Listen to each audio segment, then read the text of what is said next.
أهلا ومرحبا بكم إخواني من جديد في الجلسة العلمية الثانية للمؤتمر الفقهي الدولي الثاني،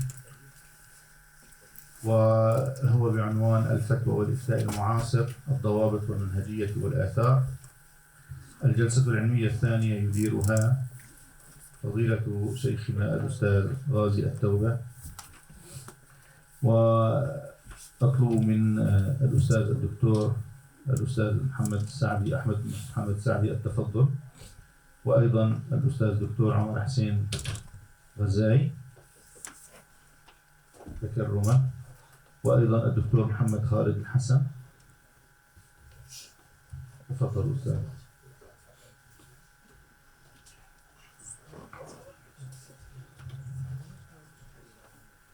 والأستاذ الدكتور إسماعيل حبيب محمود السمرائي تكرما. تفضل.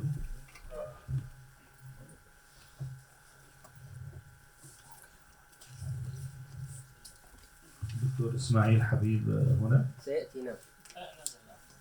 يعني هو سيأتي لاحقا أم هو هنا؟ يعني هو كان موجود بالخارج. يلا لو دكتور إسماعيل حبيب الآن اتصل فيه. وأيضا الأستاذ نعم وأيضا الأستاذ الدكتور إسماعيل عباس تكرما هنا موجود معنا الدكتور. أي موجود. نعم سيدي. غد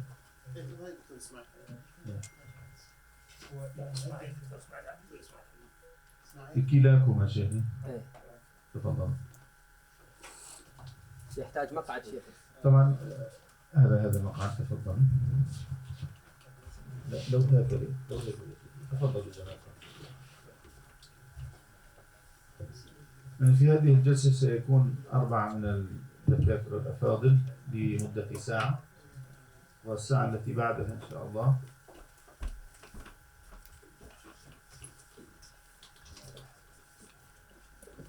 طيب.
أعوذ بالله السميع العليم. شكرا.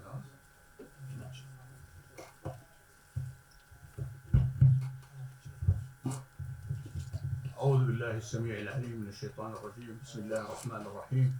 الحمد لله رب العالمين، والصلاة والسلام على سيد المرسلين محمد وعلى آله وصحبه أجمعين، وبعد.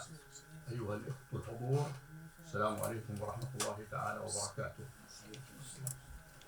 إذا كان يعني من كلمة، إذا كان لابد من كلمة في بداية هذا المؤتمر الذي هو تحت عنوان الفتوى والإفتاء المعاصر، الضوابط والمنهجية والآثار، أقول إن أمتنا كما هو معروف في الدراسات الحضارية والتاريخية والثقافية، أن أمتنا يطلق عليها أمة فقه. حقيقة أكبر تراث من تراث أمتنا. الأمة خاضت في علوم متعددة، في الفيزياء، في الكيمياء، في الطب، في الفقه، في حتى الفقه، علم أصول الفقه، علم إلى آخره من العلوم. لكن يعني أعظم وأكبر تراث هو تراث فقهي عندنا. والحقيقة هذا من عظمة هذه الأمة، لأنها حقيقة تنزيل الإسلام الذي جاء به الرسول العظيم محمد عليه الصلاة والسلام. هذا الإسلام يحتاج إلى تنزيل، والتنزيل يختلف من واقع إلى واقع. يعني لا تبقى الصورة التي أنزل فيها، التي يعني أنزل الله سبحانه وتعالى هذا القرآن وسنة الرسول صلى الله عليه وسلم، يعني اللذان هما مرجع الأمة، قد تختلف الظروف، فبالتالي تنزيل الحكم يختلف من عصر إلى عصر. وهذا من عظمة أمتنا أنها يعني عملت تراثا ضخما لكي تطابق بين التنزيل الذي نزل من الله سبحانه وتعالى، ولكي يعني يوازي الواقع ويتوائم مع الواقع. فلذلك كان التراث الفقهي من أوسع التراث وأعظمه. والحقيقة أراد المستشرقون أحيانا أن يتهموا أمتنا اتهامات باطلة، فقالوا إنه الأمة الإسلامية أمة ذرذرة، وهذا المستشرق جيب هو الذي يتكلم هذا الكلام. يعني ذرذرة بمعنى إنه في جزئيات فقه يهتم بالجزئيات حقيقة، جزء يهتم علم الأصول يهتم بالكليات، وتطور كما تعلمون علم الأصول إلى المقاصد وإلى غيرها. فالمهم إنه يعني اتهموا أمتنا بأنها أمة ذرذرة، يعني تنطلق من الجزء. لا، الحقيقة أمة لا تنطلق من الكل، لكن أيضا تراعي الجزء. فنعم، فأنا أعتقد لذلك إحنا عندما الآن في عندنا مشكلة فعلا في العصر الحاضر، لدينا مشكلة بالنسبة لقضية التعامل مع الفقه والفتوى تابعة للفقه. يعني الفقه والفتوى مترابطان أعتقد أنا. فلذلك الآن مثل هذا المؤتمر تخصصي، وإن شاء الله يخرج بنتائج جيدة ترشد الأمة وتوجه الأمة إلى ما هو أفضل وما هو أحسن. أنا بعتقد هذا إنجاز عظيم يجب أن نهتم به. يعني لا نهتم فقط في، يعني ما في شك هذا موضوع أنا بعتقد ما زال حتى الآن مظلوم وما زال لم يأخذ حقه، وهو الاهتمام بالتراث الفقهي من جهة وبالإفتاء والفتوى. أنا لذلك أثمن ويعني أقدر وأعلي يعني همة الإخوة الذين عقدوا مثل هذا المؤتمر، لكي يعني لأنه مثل ما قلنا في الاتجاه الصحيح، وهو مما تحتاجه الأمة. لأنه ضبط يعني الإفتاء حقيقة أيضا صار في مشاكل متعددة الآن. الإفتاء صار يعني نتيجة الفوضى اللي موجودة عندنا وعدم تنزيل صحيح الأحكام الفقهية، واشتغل فيها من لا يجوز الاجتهاد. لكن صدرت فتوى في منتهى الغرابة وفي منتهى العجب. فلذلك أنا بعتقد مثل هذا المؤتمر جيد، لأنه ينطلق من ناس مخلصين حريصين على هذا التراث، على هذا الدين، على هذه الأمة. فبالتالي إن شاء الله سيخرج نتائج طيبة ترشد الأمة وتدفعها بالاتجاه الصحيح. يعني هذا كلمة على السريع في بداية المؤتمر. هذا الشيء الآن نحن اللقاء الجلسة الثانية هذه تحت عنوان الفتوى والإفتاء المعاصر، الضوابط والمنهجية والآثار. حقيقة في عندنا الآن أربعة إخوة سيحاضرونكم. العنوان الأول الذي سيتحدث فيه أخونا الأستاذ الدكتور عمر حسين غزاي ولا غزاي عمر. أنا بس حابب أتذكر، أنا أول مرة ألقاك حضرتك وأسمع.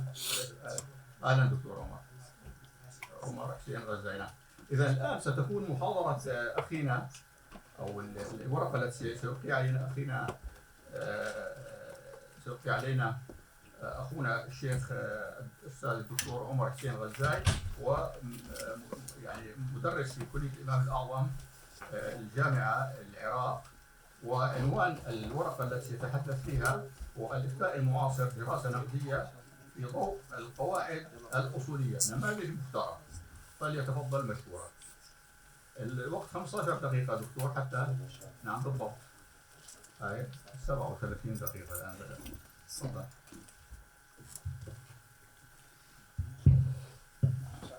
بسم الله الرحمن الرحيم. أصحاب الفضيلة، السادة العلماء، الحضور الكرام، السلام عليكم ورحمة الله وبركاته.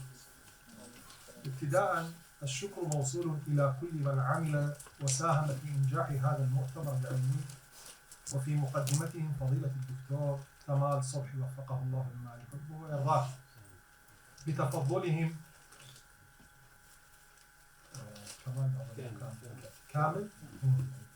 كامل صبحي وفقه الله لقبولهم مشاركتنا ببضاعة مزجاة وإجلاسهم إيانا في مصاف العلماء في بحث عنوانه الإفتاء المعاصر دراسة نقدية في ضوء القواعد الأصولية.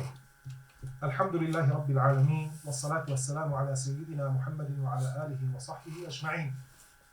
أما بعد، فإن من نافلة القول كما لا يخفى على حضراتكم إن أهم مقاصد الاجتهاد هو ضبط عملية الاستنباط وترشيد الخلاف الفقهي الناتج عنه، وبيان ما هو سائغ مقبول منه أو شاذ مردود. ومن أجل ذلك اهتم العلماء مبكرا في تدوين علم أصول الفقه وصياغة قواعده واكتساب مهاراته وتنمية الملكة فيه. ذلك أن القواعد الأصولية هي ضوابط معيارية تعمل على توجيه الفهم وضبط الاستنباط. إن الواجب علينا إذا أردنا ضبط الخلاف الفقهي المعاصر أن نقوم بعرضه على أصول الأئمة وقواعدهم في الاستنباط، لأنها أي قواعد الأئمة تعمل على توسيع مدارك الدارسين وتنمية ملكاتهم. من أجل ذلك قمت بعرض نماذج من فتاوى معاصرة ونقدها أصوليا بعيدا عن آراء الفقهاء المتقدمين منهم والمعاصرين مع جل احترامنا لهم. تهدف هذه الدراسة إلى عرض نماذج من فتاوى معاصرة في ضوء القواعد الأصولية لغرض ضبطها وتمييز ما هو شاذ مردود منها أو سائغ مقبول، وإطلاع القارئ على كيفية اجتهاد الأئمة واستنباطهم ليتبين أن هذا الموروث الفقهي العظيم قائم على أصول ثابتة وطرائق واضحة، وليس قائما على التشهي والمزاجية كما يتهم البعض. وخطة هذه الدراسة كانت وفق الآتي: مقدمة وتمهيد تعرضت فيه لتعريف مفردات العنوان، ومبحثان: الأول في أهمية القاعدة الأصولية في النقد الفقهي، والثاني منهما في عرض نماذج تطبيقية وهي 4 مسائل، وأخيرا الخاتمة. أما المبحث الأول فهو أهمية القاعدة الأصولية في النقد الفقهي. كما لا يخفى على حضراتكم إن إحدى أهم وظائف القاعدة الأصولية هي الوظيفة النقدية، ذلك أنها أي القاعدة الأصولية تكسب الباحث مهارة نقدية قادرة على نقد الخلاف الفقهي وتمييز صحيحه من سقيمه ومعتبره من شاذه، إذ هي ضوابط معيارية تعمل على توجيه الفهم وضبط الاستنباط. لذا فقد كان لزاما على الناقد للخلاف الفقهي أن يكون محيطا بالقواعد الأصولية سواء المذهبية منها أو العامة، حتى يتمكن من نقد الخلاف وفق مآخذه وطرق استنباطه وبيان زيفه إن وقع. والنقد الفقهي أهميته تكمن في كونه عملية دراسة وتقويم للنتاج الفقهي الموروث منه والمعاصر، انطلاقا من الاستنباط والاستدلال ومرورا بالتفريع والتخريج، وذلك بالنظر في الفروع والمسائل الفقهية في ضوء المنظومة المنهجية الفقهية لمعرفة مدى توافقها مع هذه الأصول أو مخالفتها لها. فهو أي النقد الفقهي عبارة عن عملية تنقيح وتمحيص وغربلة للأقوال والروايات والاستدلالات في الموروث الفقهي لبيان الصحيح من الضعيف. وبما أن الساحة المعاصرة كثر فيها الخلاف غير المنضبط من جهة، وشاع فيها النقد الفوضوي الذي لا يقوم على أسس ثابتة ومعالم واضحة من جهة أخرى، فقد أضحى عرض الخلاف على القواعد الأصولية ضرورة ملحة أكثر من أي وقت مضى. ذلك أن القواعد الأصولية قسم كبير منها يقع ضمن دائرة المسلمات، وقسم آخر منها يقل الخلاف فيها ويندر قياسا بالخلاف الفقهي. فلزم عن ذلك أن تكون هذه القواعد هي المرجع الحقيقي عند الاختلاف، إذ لا مندوحة من عرض المختلف فيه على ما اتفق عليه، وعرض ما كثر الخلاف فيه على ما قل الخلاف فيه وندر. ومن أجل هذه الغاية وضع الإمام الشافعي رحمه الله تعالى رسالته الشهيرة التي تعد أول قانون نقدي للخلاف الفقهي واستدلالاته، حتى قال الفخر الرازي: الناس كانوا قبل الإمام الشافعي يتكلمون في مسائل الفقه يعترضون ويستدلون، ولكن ما كان لهم قانون كلي يرجع إليه في معرفة الدلائل الشرعية وفي كيفية معارضاتها وترجيحاتها. فاستنبط الشافعي علم أصول الفقه ووضع للخلق قانونا كليا يرجع إليه في معرفة مراتب أدلة الشرع. والحق أن العمل بهذه الوظيفة ظهر للعيان بعد تأسيس المذاهب الفقهية واكتمال بنيانها، فظهر حينئذ أئمة محققون أخذوا على عاتقهم نقد الخلاف الفقهي وتمييز ما هو سائغ مقبول منه وما هو شاذ مردود، ولم يكن نقدهم مسلطا على الخلاف عموما فحسب، بل إنه تناول مذاهبهم فاستطاعوا نقدها وبيان المعتمد مذهبا والمختار دليلا وما لا يصح مذهبا ولا دليلا، وبينوا كذلك ما يندرج ضمن قواعد الشريعة وما تأباه القواعد، حتى أنك لا تستطيع الوقوف على معتمد مذهب ما إلا بعد الاطلاع على نقدهم وتحقيقاتهم. والحقيقة أن هذه القراءة النقدية لم تكن بدعة معاصرة أو أمرا مستحدثا، بل هي المعنية في قول رسول الله صلى الله عليه وسلم: يحمل هذا العلم من كل خلف عدوله ينفون عنه تحريف الغالين وانتحال المبطلين وتأويل الجاهلين. إن حركة النقد هذه لم تنقطع عند عصر معين، بل درج عليها الأئمة وكتب لها الاستمرار، كما هو مدون في تاريخ حركة المذاهب الفقهية من لدن الصحابة الكرام وحتى الأئمة المتبوعين رضي الله تعالى عنهم أجمعين. إن إغفال هذه الطريقة في التعامل مع التراث الفقهي والتغاضي عن القراءة النقدية الفاحصة عدها الحجوي رحمه الله تعالى أحد موجبات هرمه.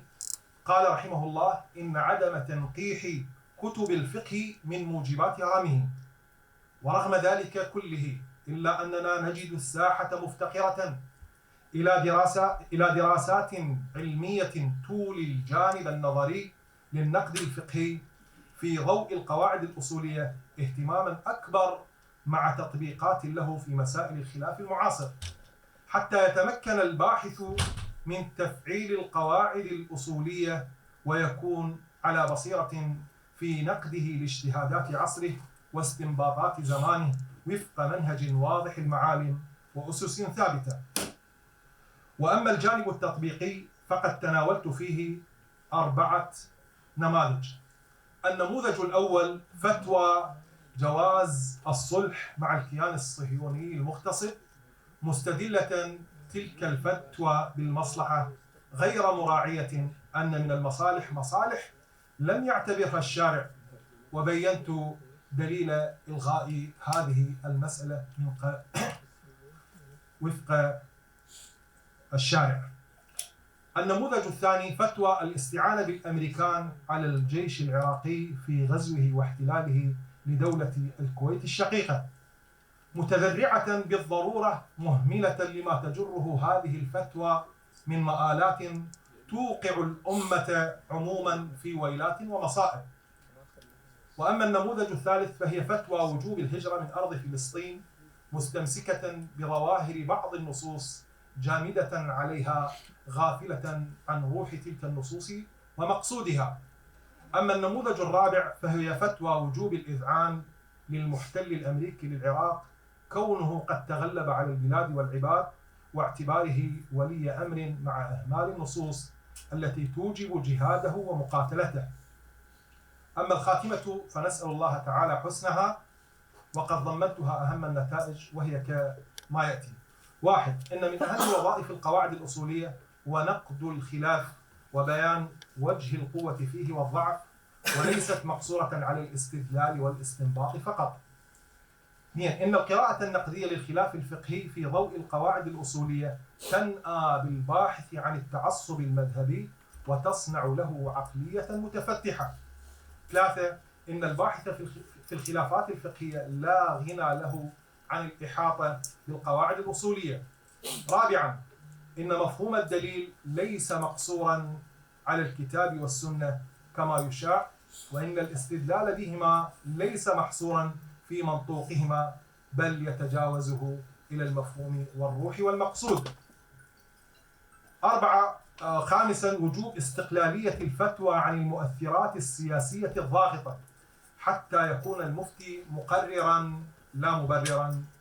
ختاما، اللهم وفقنا لما تحب وترضى، وجملنا بالعمل الصالح والتقوى. اللهم انصر إخواننا المجاهدين في غزة ولا تنصر عليهم، وأيدهم ولا تؤيد عليهم. اللهم سدد رميهم وداو جرحاهم وتقبل قتلاهم.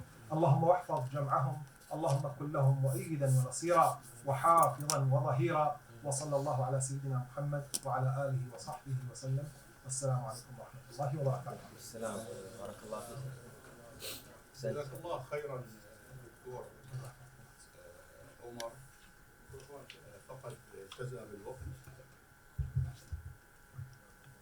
أشكر جزيل الشكر الدكتور عمر حسين غزاي الذي التزم بالوقت ويعني أدى كلمته بالوقت المحدود. هذا شيء جيد.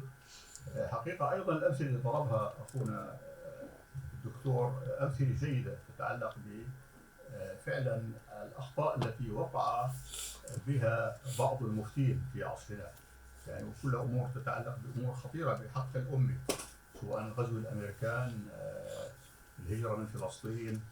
فهذا أمر طيب مما يجعلنا نستفيد من مثل هذا المؤتمر في تصحيح، حتى لو كان من أكبر العلماء. أنا يعني هذا لا يسمى عالما من يفتي لمصلحة جهة من الجهات.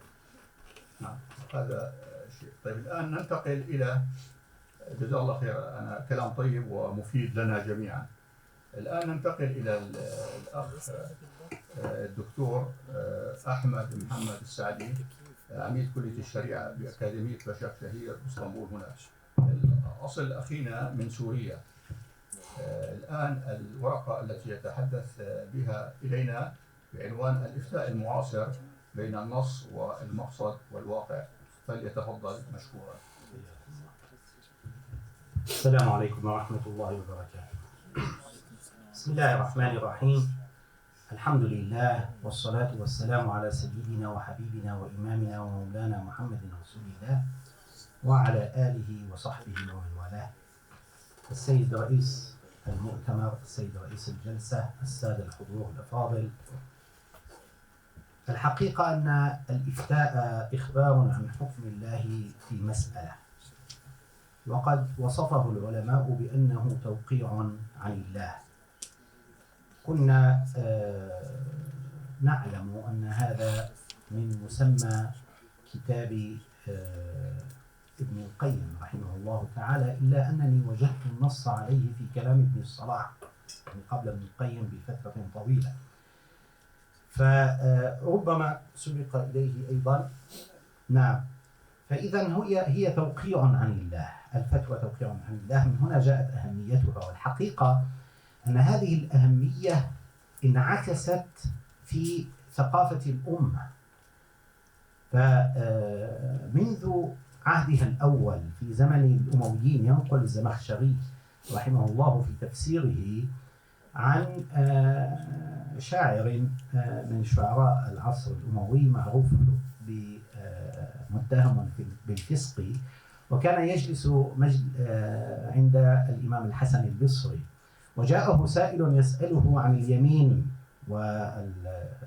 يعني ما هي اليمين التي لا يكون الإنسان فيها مؤاخذا عند الله عز وجل.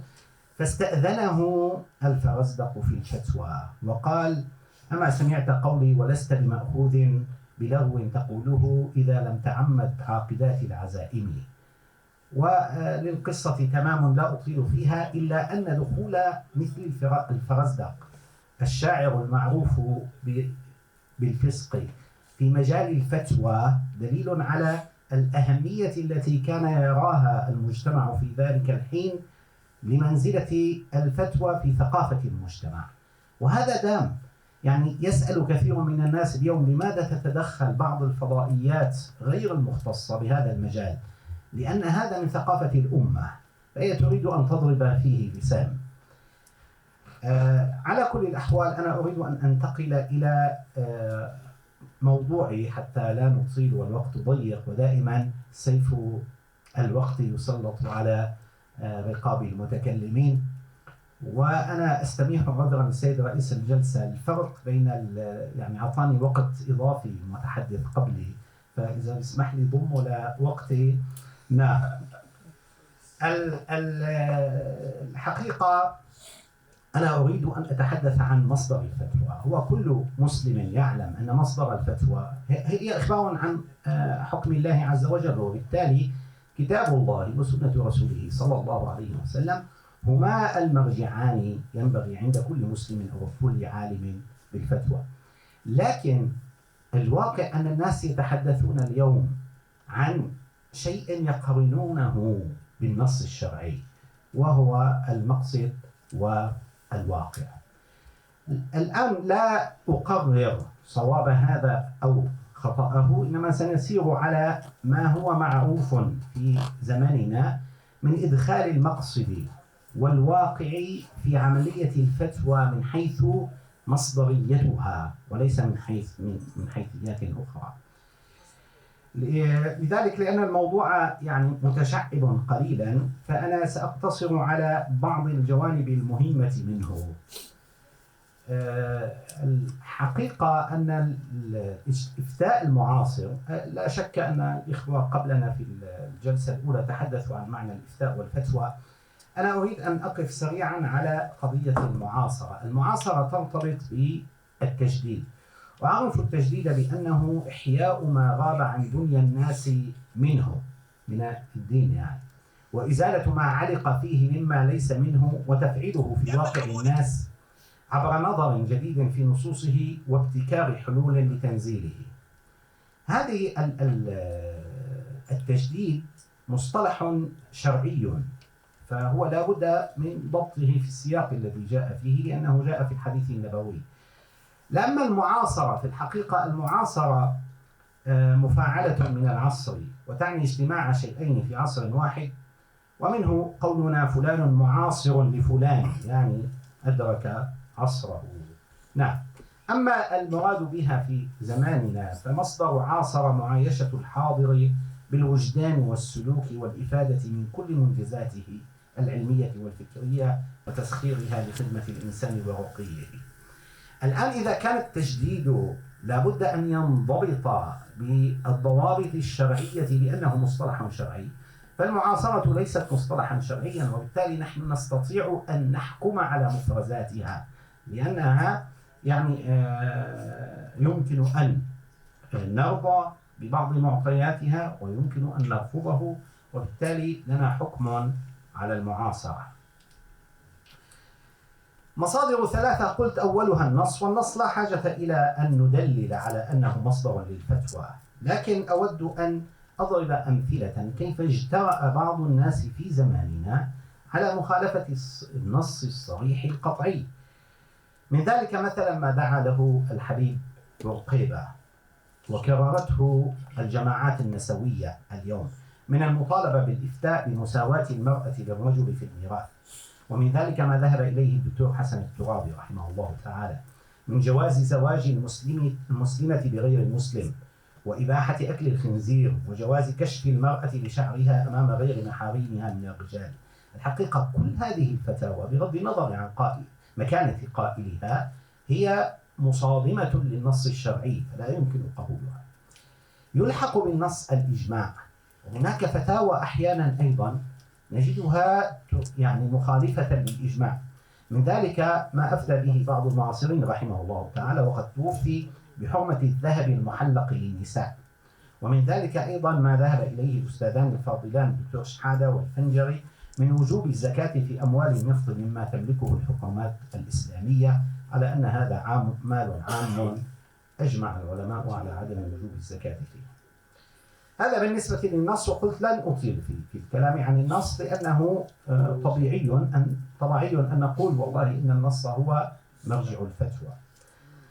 أما المقصد فكما تعلمون مقاصد الشريعة أهدافها العامة والحكم التي تتوخاها في تشريع الأحكام. والأصل في تأصيلها عند الإمام الشاطبي قول الله تعالى: وما أرسلناك إلا رحمة للعالمين. وقال من مقتضيات الرحمة رعاية مصالح الناس بجلب المنافع ودرء المفاسد عنهم. ولي نظرة سريعة أخف عليها وإن كان يعني بين قوسين. أنا أرى أن الشاطبي رحمه الله تعالى بنى على جهود من سبقه من الأصوليين في العمل على والإشارة إلى المقاصد في باب المناسبات في أبواب القياس، واستمر في اتجاه ما سبقه به العز بن عبد السلام من قضية يعني مقاصد الشريعة وعلاقتها بالكليات الخمسة ودرء المفاسد وجلب المصالح. لكنه حينما أراد أن يؤصل لها بقول الله تعالى: وما أرسلناك إلا رحمة للعالمين. وأنا أقول لو أنه رحمه الله جعل المقاصد مبنية على الرحمة بدلا من أن يبنيها على المصلحة.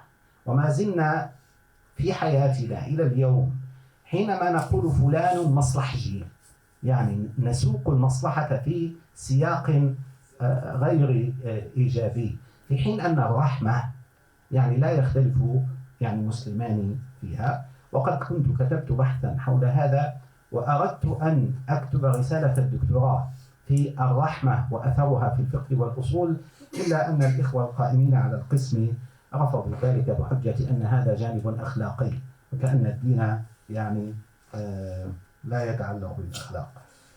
على كل الأحوال المقاصد يعني توسع الحديث فيها جدا في عصرنا.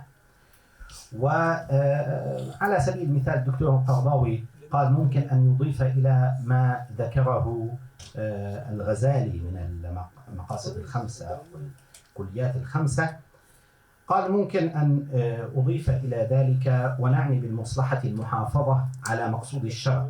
ومقصود الشرع من الخلق أن يحفظ عليهم دينهم ونفسهم وعقلهم ونسلهم ومالهم وعرضهم وأمنهم وحقوقهم وحرياتهم، وإقامة العدل والتكافل في أمة نموذجية، وكل ما ييسر عليهم حياتهم ويرفع الحرج عنهم ويتمم لهم مكارم الأخلاق ويهديهم إلى التي هي أقوم في الآداب والأعراف والنظم والمعاملات. والحقيقة ما أشرت إليه من قضية الرحمة كان تنبه لها ابن تيمية رحمه الله تعالى، وقال أنا أعجب لما ينشغل المتكلمون في مقاصد الشريعة كثيرا بالمصلحة والمفسدة وينسون التزكية. لذلك المعاصرون منهم طه جابر العلواني رحمه الله تعالى اهتم بقضية مقصد التزكية. الآن متى أفعل المقاصد في الفتوى؟ هنا نريد أن ندخل بشيء من العمق في موضوعنا. الموضوع إن تعلق بالاستنباط من النصوص كما يقول الإمام الشاطبي المطلوب فيه العربية. يعني نحن عندما أريد أنا أن أرجع إلى نص شرعي لأحكم فيه على واقع، النص الشرعي بلسان عربي مبين، وبالتالي هنا يلزم المجتهد أو المفتي العلم باللغة العربية. أما إذا كانت لا إذا تعلق كما يقول الشاطبي تعلق بالمعاني من المصالح والمفاسد مجردة عن اقتضاء النصوص لها أو مسلمة من صاحب الاجتهاد في النصوص، فلا يلزم في ذلك العلم بالعربية، وإنما يلزم العلم بمقاصد الشرع من الشريعة جملة وتفصيلا خاصة. إذن المقاصد لها دور حينما لا يكون هناك نص واضح في الحكم على المسألة. لكن سؤالي لو كان هناك نص هل من دور للمقاصد أم لا؟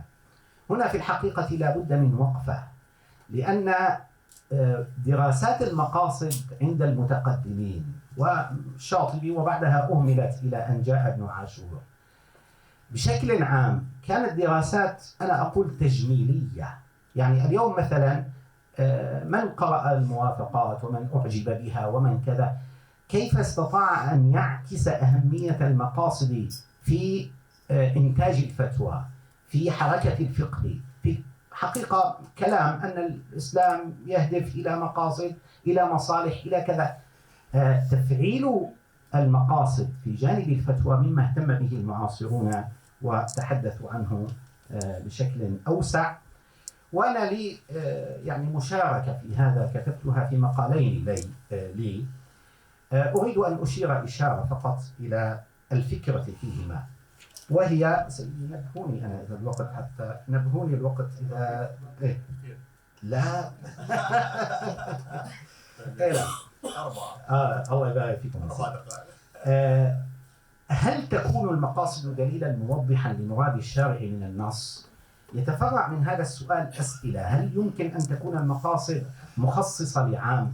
هل يمكن أن تكون مقيدة لمطلق؟ هل ممكن أن تكون رافعة لإجمال؟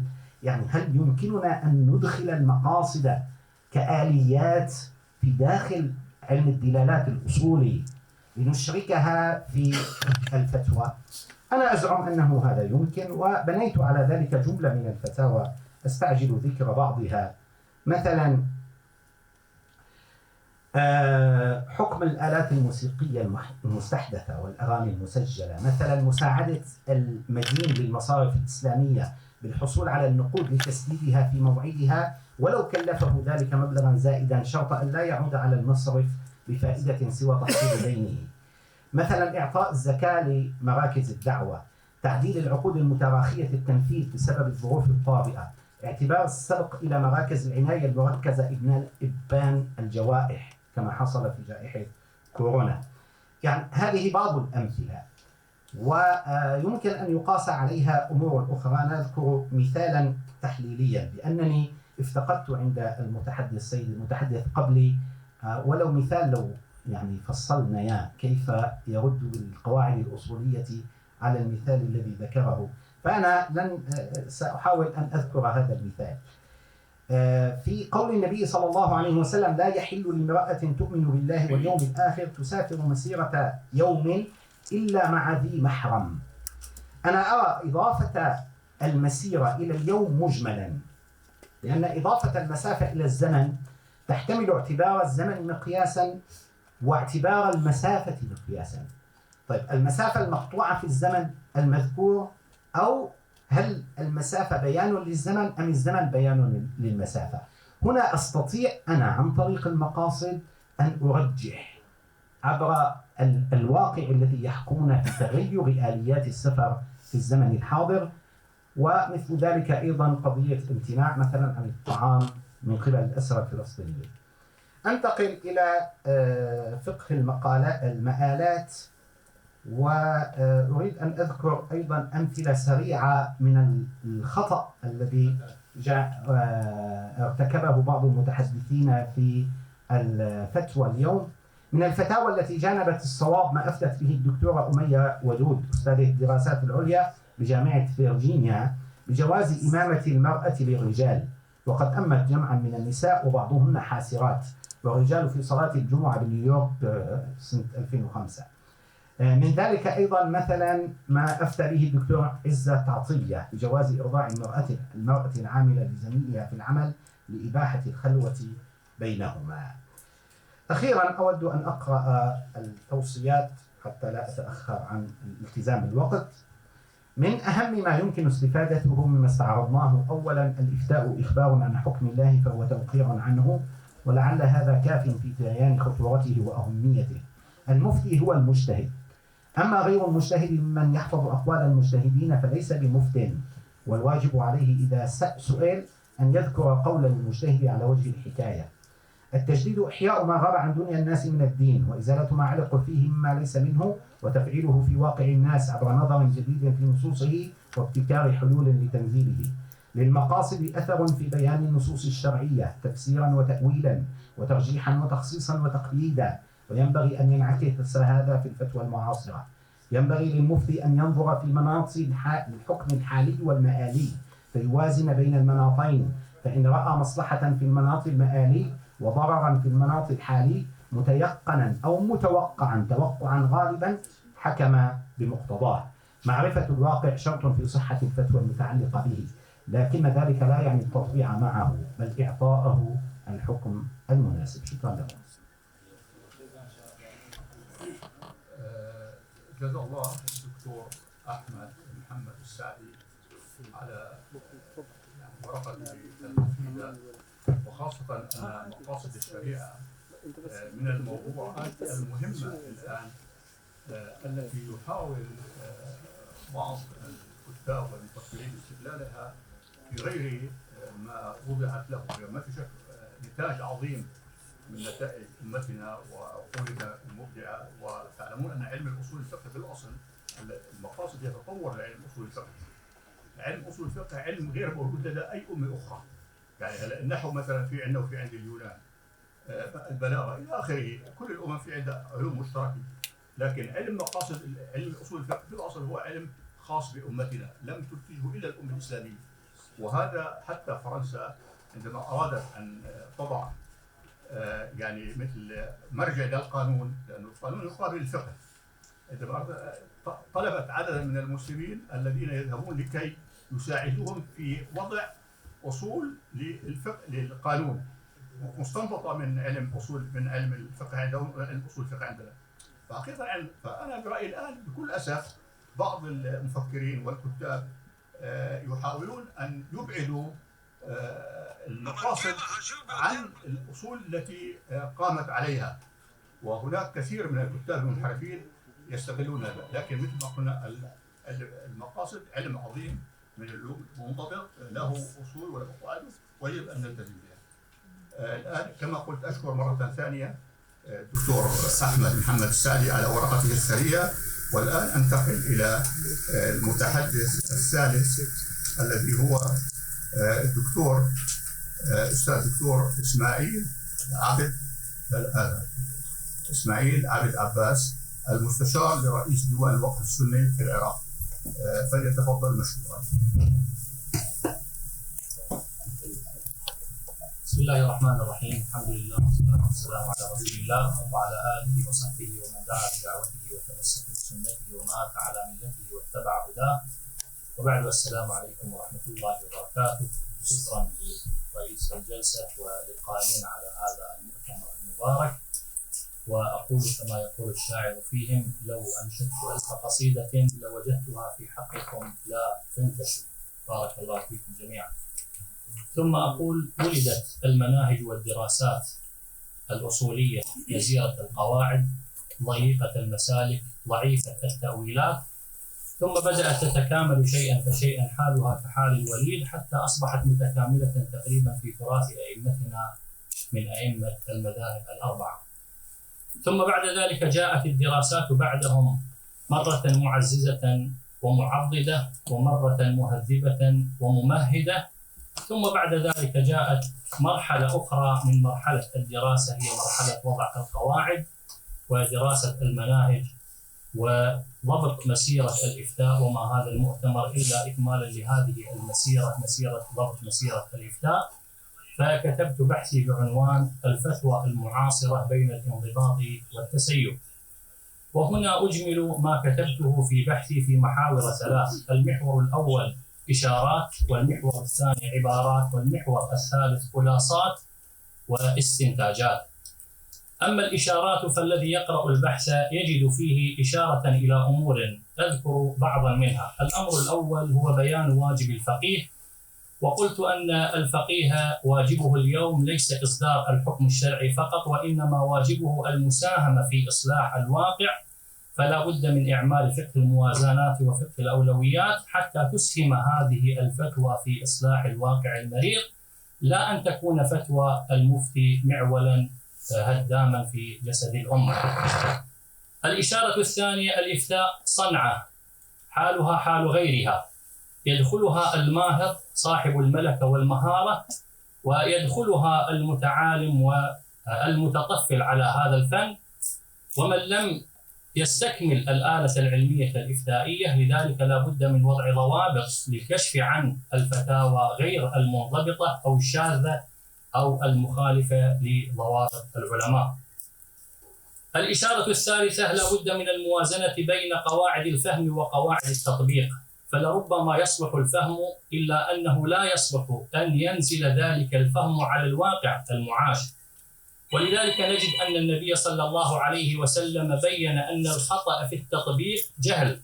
وصاحب الجراحة معروف أنه لما أصبح جنبا وسأل الصحابة رضي الله عنهم استحضروا قوله تعالى: وإن كنتم جنبا فاطهروا، فأنزلوا هذا الحكم على الجريح مع أن هذا الحكم لا ينزل إلا على الصحيح، فهم أجادوا في الفهم إلا أنهم أخطأوا في التطبيق، وسمى النبي صلى الله عليه وسلم ذلك جهلا، قال: ألا سألوا إذ لم يعلموا. والإشارة الرابعة: لا بد من إحياء الفقه التكاملي اللي هو فقه الارتباط بين الكتاب والسنة وبين الحقيقة والمجاز والعام والخاص، وبين الظواهر والمقاصد، وكذلك بين الأصالة والمعاصرة. أما محور العبارات فتكلمت في البحث عن مباحث 5. تكلمت في المبحث الأول عن الخلاف السائغ، وضرورة أن يكون الخلاف السائغ الذي يمكن الاستنباط منه أن يكون مؤصلا لا أن يكون مجردا، فإن كان الخلاف مجردا فإنه لا يصلح للاستنباط. وذكرت فتوى استنبط منها بعض المعاصرين بالاستناد إلى اجتهاد للإمام مالك رحمه الله في مسألة انتزاع الاعتراف بالقوة من المتهم، وبينت أن هذا مبني على الاجتهاد وعلى الخلاف المجرد، ولا يصلح الخلاف المجرد أن يكون دليلا إلا أن يكون مؤصلا. أما المبحث الثاني فتكلمت فيه عن ضابط المآلات وضرورة أن تكون المآلات حاضرة في استنباط المجتهد للحكم الشرعي، وأشرت إلى بعض الفتاوى المعاصرة منها مسألة رتق غشاء البكارة للمرأة البكر إذا زالت، وكذلك الرحم المستعار، وهذا لابد أن يكون وفق ضوابط وقواعد، لا أن يكون على وجه الإطلاق، لأنه ربما يؤثر في المجتمع ولربما يأتي لنا بمآلات لا تحمل. أما المبحث الثالث فتكلمت فيه عن ضابط التوسط في اعتبار المصالح وعدم الغلو فيها، كما لا يجوز الجمود على النصوص، لأن المصالح مقاصد الشارع وهي روح الأحكام، فإذا أهملت هذه المقاصد كانت الأحكام جامدة فاقدة لجانب التطبيق. وأشرت كذلك إلى الفتوى لبعض المعاصرين الذي يدعو فيها إلى الهدنة مع اليهود والصلح مع المحتلين، وأن ولي الأمر هو الذي يتولى ذلك، مع أن الفقهاء بيّنوا أن هذا من حق الأمة في تقرير المصير، وينوب عنهم ولي الأمر، لا أن يكون ولي الأمر هو المتفرد في الصلح مع اليهود وفق ما يشتهي ووفق ما يريد. المبحث الرابع تكلمت فيه عن ضرورة فهم الواقع وأثر هذا الفهم على فتوى المفتي، وأشرت فيه إلى مسألة إصدار النقود التي أفتى بها بعض المعاصرين، وأنها من حق كل فرد أن يقوم بها لما فيها من مفاسد ربما تترتب عليها. كذلك في المبحث الخامس أشرت إلى ضابط التوسط في اعتبار الضرورة، وأن الضرورة إذا أراد أن يعملها الفقيه فينبغي أن تقدر بقدرها، لا أن يقول الفقيه كما يريد. فلذلك نجد أن بعض الفتاوى أباحت الربا، وبعضها أباحت مقدمات الزنا من دون ضوابط يمكن أن تراعى، ومن دون مراحل يمكن أن ينظر إليها الفقيه، اللي هي المتعلقة بضرورة النفس مع ضرورة الدين، أو ضرورة النفس مع ضرورة المال وغير ذلك. أما المحور الثالث خلاصات، فذكرت فيه بعض المسائل أجمل منها مسألة أو مسألتين. أقول إن إهمال المفتي لمتغيرات عصره وملابسات واقعه لا تمكنه من وضع الفتوى في موضعها الصحيح، لذلك لا بد من مراعاة ثلاثية فقه التنزيل اللي هي فقه النص وفقه المكلف ومن ثم فقه الحكم. فإذا راعى المجتهد في فتوى هذه الثلاثية كانت الفتوى منضبطة ويمكن أن تؤدي المقصد.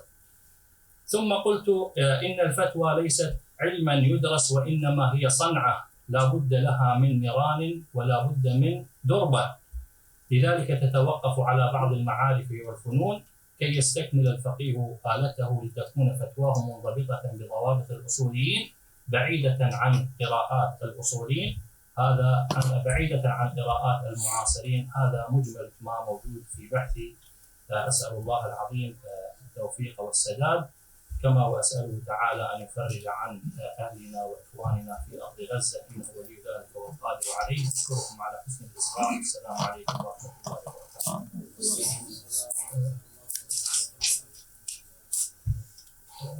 جزا الله خيرا الدكتور إسماعيل عبد العباس على ورقته المعنونة بالفتوى المعاصرة بين الانضباط والتسيب.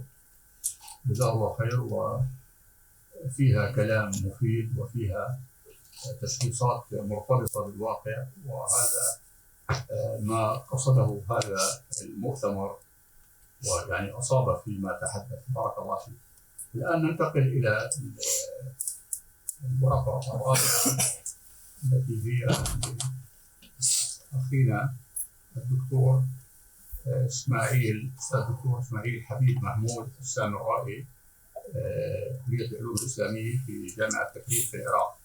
الورقة بعنوان العمل بالفتوى مظاهره وأحكامه. فليتفضل مشكورا.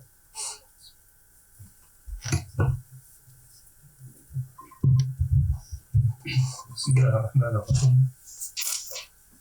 الحمد لله رب العالمين، والصلاة والسلام على سيدنا محمد وعلى آله وصحبه أجمعين.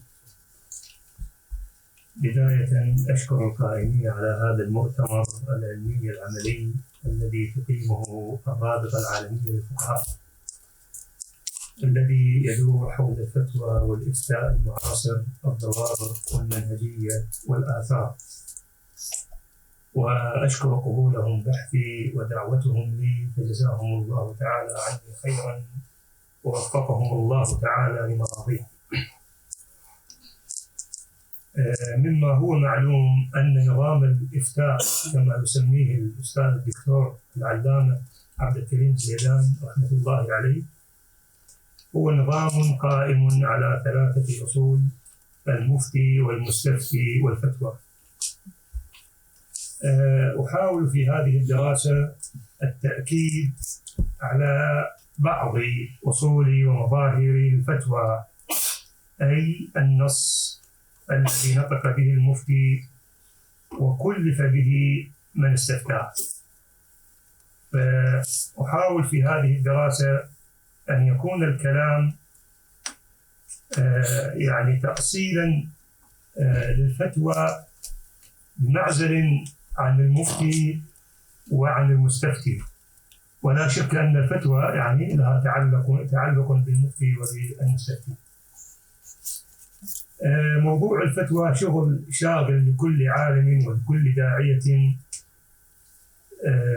مخلص لله تعالى ولكتابه ولسنة نبيه صلى الله تعالى عليه وسلم. موضوع الفتوى من أهم المواضيع التي تحتاج إلى بحوث تفصيلية يقف عندها العلماء، سيما المشتغلون بالفتوى، ليكونوا على بينة من أمرهم ولتبرأ ذمتهم أمام ربهم سبحانه وتعالى. فالإخلاص بالفتوى في الفتوى أمر مطلوب، وهو أول ما يستحضره المفتي عندما يفتي. لا شك أن موضوع الفتوى دائر بين المفتي والمستفتي كما قلنا، فالمستفتي مكلف بالسؤال: فاسألوا أهل الذكر إن كنتم لا تعلمون. والمفتي مكلف بإعطاء الجواب. موضوع الفتوى موضوع ذا أصول ثابتة سواء كانت أصلية أو تبعية، أي أن أصوله ثابتة سواء كانت تلك الأصول أصلية كما يسميها الأصوليون أو تبعية. هذا الموضوع طرأت عليه كثير من المتغيرات في نوع الأسئلة أو نوع السؤال حسب اختلاف الزمان والمكان، وفي وسائل تبليغ تلك الأسئلة وطريقة الإجابة عنها. النوازل في موضوع الإفتاء والفتوى كثيرة جدا كما أكد الأساتذة الكرام قبلي في افتتاح هذا المؤتمر وفي جلستنا في هذه الساعة. بسبب تلك المتغيرات يحتاج نظام الإفتاء إلى بحوث تفصيلية تعالج مواضيعه المتجددة. أيضا هذا السهم يقص لا بد من الإشارة لأن موضوع الفتوى نظام كامل يتألف قلنا وأعيدها من المفتي والمستفتي والفتوى، وأن الفتوى للعمل بها أشكال متعددة وأحكام مختلفة، لذا جاءت هذه الدراسة بعنوان العمل بالفتوى مظاهره وأحكامه، وقد تناولتها في 4 مباحث. كان الأول عن العمل بالفتوى عند اختلاف المفتين، وكان الثاني عن العمل بالفتوى عند اختلاف الأقوال، وكان الثالث رجوع المفتي عن فتوى وأثره على المستفتي، وكان الرابع عن ضمان العمل بالفتوى. يدور في ذهني الآن أسئلة أن هذا الأجوبة يعني هذه المباحث لا تخفى على طالب العلم طبعا ولا تخفى على من يستطيع أن يتواصل مع الأجهزة المرئية والمسموعة ويأخذ الفتوى، ولكن ليس كل الناس يعملون ذلك. فكثير جدا من الناس من المكلفين إمام مسجدهم وإمام منطقتهم ومصرهم هو المفتي وهو المرجعية بالنسبة لهم. هذه المباحث تفيد هذا النوع من السائلين. موضوع الفتوى من أهم المواضيع التي تحتاج كنا إلى بحوث تفصيلية. أيضا نأتي إلى المبحث الأول اللي هو كان عن العمل بالفتوى عند اختلاف المفتين. هذا المبحث المستمعون الكرام هو عن العمل بالفتوى عند صدورها من قبل المفتين إذا أفتوا بحكم واحد أو كانوا مختلفين في الفتوى، فماذا يجب على المستفتي في هذه الحالة؟ نعم، لا بد من الإشارة لأن المستفتي يلزمه الأخذ بفتوى المفتي إذا لم يجد في بلده غيره. يعني المفتي هذا ما نص عليه في مصادر التي تكلمت عن الفتوى، وأيضا يلزمه ذلك أي الأخذ بالفتوى إذا كان في بلده أكثر من مفت واتفقوا على فتوى أو على فتوى واحدة. وإذا كان هناك جماعة من المفتين يتيسر للمستفتي الذهاب إليهم أو سؤالهم، فهنا اختلف العلماء على قولين: ماذا يجب على المستفتي في هذه الحالة؟ طبعا الأقوال دائرة على قولين.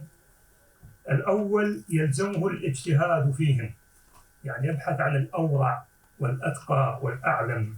الثاني لا يلزمه الاجتهاد وإنما يأخذ بأي الأقوال شاء. فهذه الأقوال ومناقشتها سطرت في هذه الدراسة. أيضا من ضمن الدراسة كان محور عن العمل بالفتوى عند اختلاف الأقوال. إذا اختلف على المستفتي مفتيان بأن افتى أحدهما بالإباحة وأفتاه الآخر بالحظر أي بالتحريم، وهنا إذا كان المستفتي له نوع تمييز قيل يأخذ بأرجح القولين حسب تمييزه، وإذا لم يكن له هذا التمييز فله الأخذ بقول الأعلم والأورع، وإذا غاب عنه هذا فله أن يقلد بعض العلماء الذين يعتمد عليهم في بيان أرجح القولين.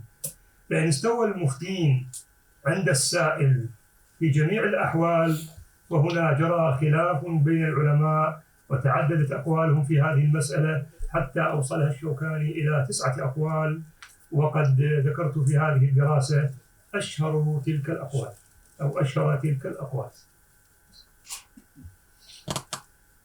المحور الثالث كان عن رجوع المفتي عن فتواه وأثره على المستفتي، أي أن المفتي قد يفتي بفتوى ويرجع عن قوله. هذه مسألة مشهورة ومعروفة في كتب الأصول الفقهي. إذا كان رجوع المجتهد عن قوله في مجال الإفتاء، فهل على المستفتي أن ينقض على هذا الرجوع، يعني ينقض عمله بناء على رجوع من أفتاه؟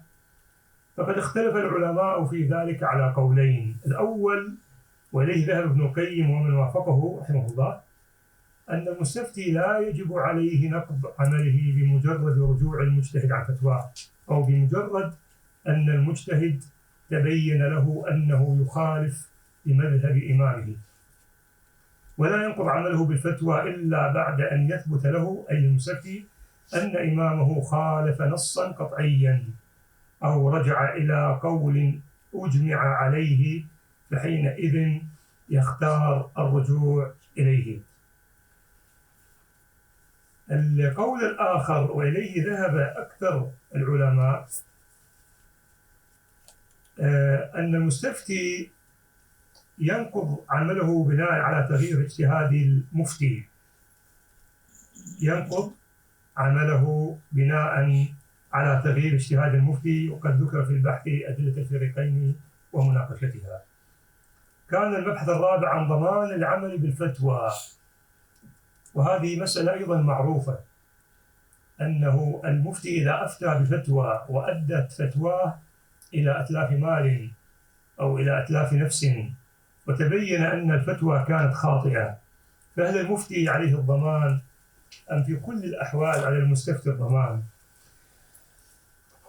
إن فتوى المفتي قد تكون سببا في إتلاف نفس أو مال، فإذا تغيرت هذه الفتوى وبان المستفتي خطأ عمله، فهل له أن يرجع على المفتي ويطالبه بالضمان؟ بعد دراسة هذه المسألة يمكن القول أن المفتي عليه الضمان إذا خالف نصا قطعيا أو إجماعا، وليس عليه ضمان إذا لم يخالف القاطع. هذا الأمر الأول في تحرير محل النزاع.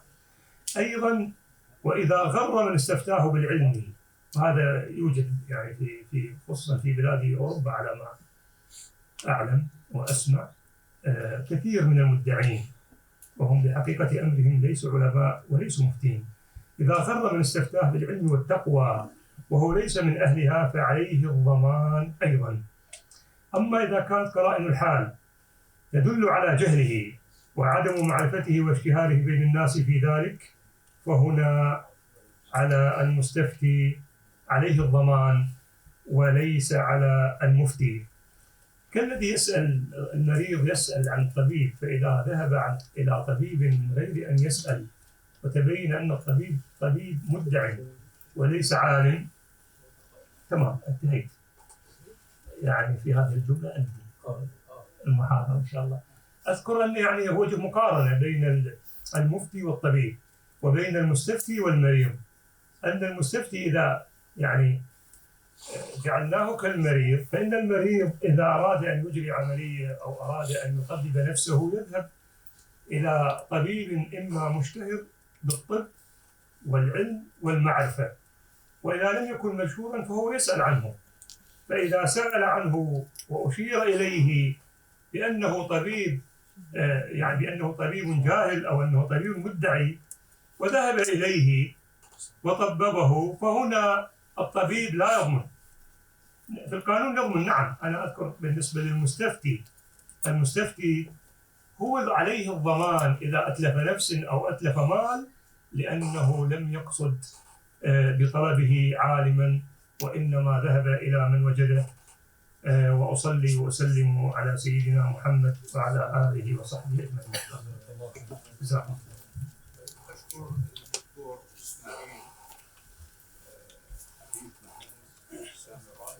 المايك.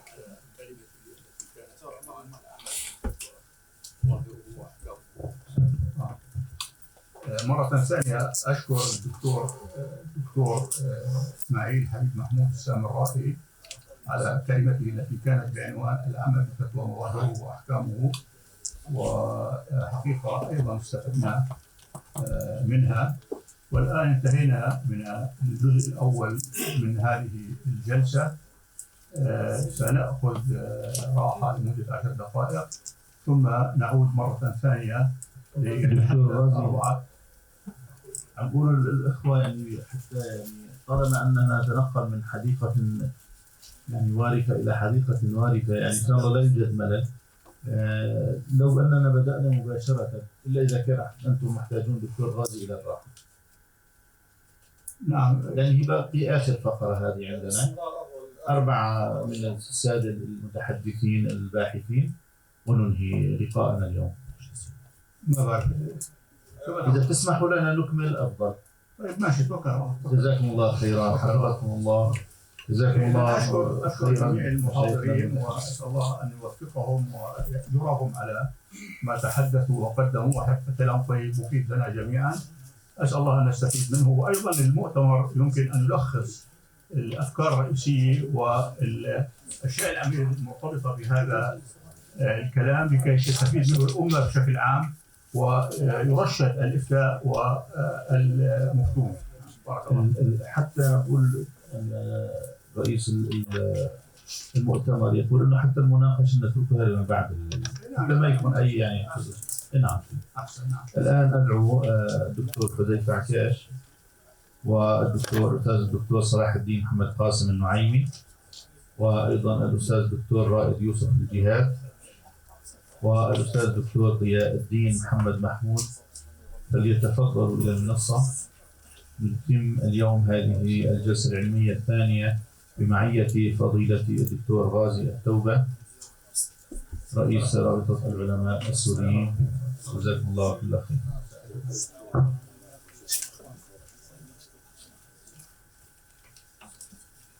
السلام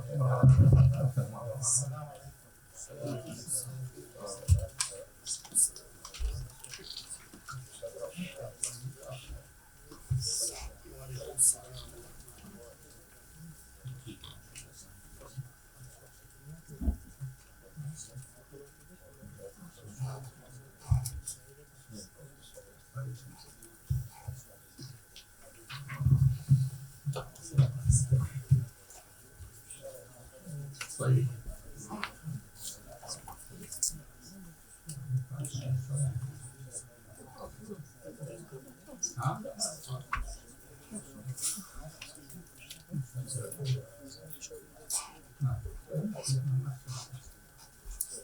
طيب، بسم الله والحمد لله والصلاة والسلام على رسول الله. الآن نكمل جلستنا المتعلقة بالفتوى والإفتاء المعاصرة والضوابط المنهجية. هذا عنوان المؤتمر، لكن عفوا احنا جلستنا تحت عنوان الإفتاء المعاصر، مفهومه وطرقه وضوابطه وآثاره. فالآن في عندنا الكلمة الخامسة هي للدكتور أخينا حذيفة عكاش، مدير مؤسسة رؤية للفكر، وورقته تحت عنوان تحديات الفتاوى في زمن السوشيال ميديا. فليتفضل مشكورا. بسم الله الرحمن الرحيم، الحمد لله رب العالمين، الوقت 15 دقيقة على سيدنا محمد وعلى آله وأصحابه أجمعين. أشكر فضيلة شيخنا رئيس الجلسة فضيلة الشيخ غازي الدكتور غازي التوبة، كما أشكر رئيس الرابطة للفقهاء فضيلة الدكتور كامل صبحي، وأشكر فضيلة مقدم الحفل وهو الراعي لهذا اللقاء رئيس مؤسسة جيل القرآن فضيلة الشيخ معاذ أبو صالح، وأشكر جميع من حضر أيضا فردا كل باسمه وبصفته. المداخلة إن شاء الله ستكون كما ذكر فضيلة الشيخ غازي تحديات الفتاوى في زمن السوشيال ميديا. لو أردنا عنوانا أكاديميا فهي تحديات الفتوى في زمن العولمة. لماذا ذكرت السوشيال ميديا؟ لأنها تجسد العولمة أكبر تجسيد عند كل شخص منا موجود في هذه القاعة تقريبا. فلا يوجد أحد ليس عنده منصات على السوشيال ميديا.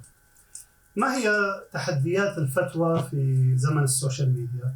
جميعنا يعلم الروابط العلمائية من الاتحاد العالمي للعلماء المسلمين إلى رابطة العلماء السوريين إلى إلى المجلس الإسلامي السوري إلى الروابط العلمائية في العراق وغيره من الدول المسلمة، روابط كبيرة تصدر فتاوى أو بيانات، فيأتي الناس وبعضهم يقبلها ويضعها على الرأس والعين، ويأتي آخر والكثيرون يعترضون من أهل العلم ومن غيرهم.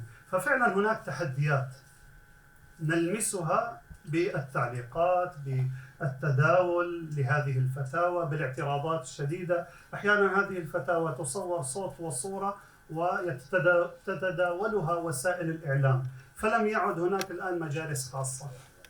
فكم رأينا لفتوى لشيخ في مجلس خاص قد صور صوت وصورة مع الأسف الشديد وانتشر، وبدأوا يتندرون عليها وينتقدونها. فموضوع التحديات الموجودة في زمن السوشيال ميديا أظن أنه من المسلمات الآن، وخصوصا أن السوشيال ميديا، طبعا السوشيال ميديا نحن نقول وسائل التواصل الاجتماعي، الترجمة الدقيقة لها سوشيال اجتماعي، ميديا إعلام، فهو إعلام اجتماعي، فهذه منصات إعلامية. من خصائص هذه المنصات أنها تفاعلية. كان أول في الفضائيات الإنسان يتكلم العالم بالفتاوى، لو اعترض واحد على الهاتف توت توت توت انقطع الاتصال، فيوجد سيطرة وهيمنة على الفتوى وحماية لهذه الفتوى. أما في السوشيال ميديا لا يوجد هذا، إلا البعض يحظر، لكن هل حظر التعليقات هذا هو الحل؟ إذا موضوع التحديات واضحة للجميع.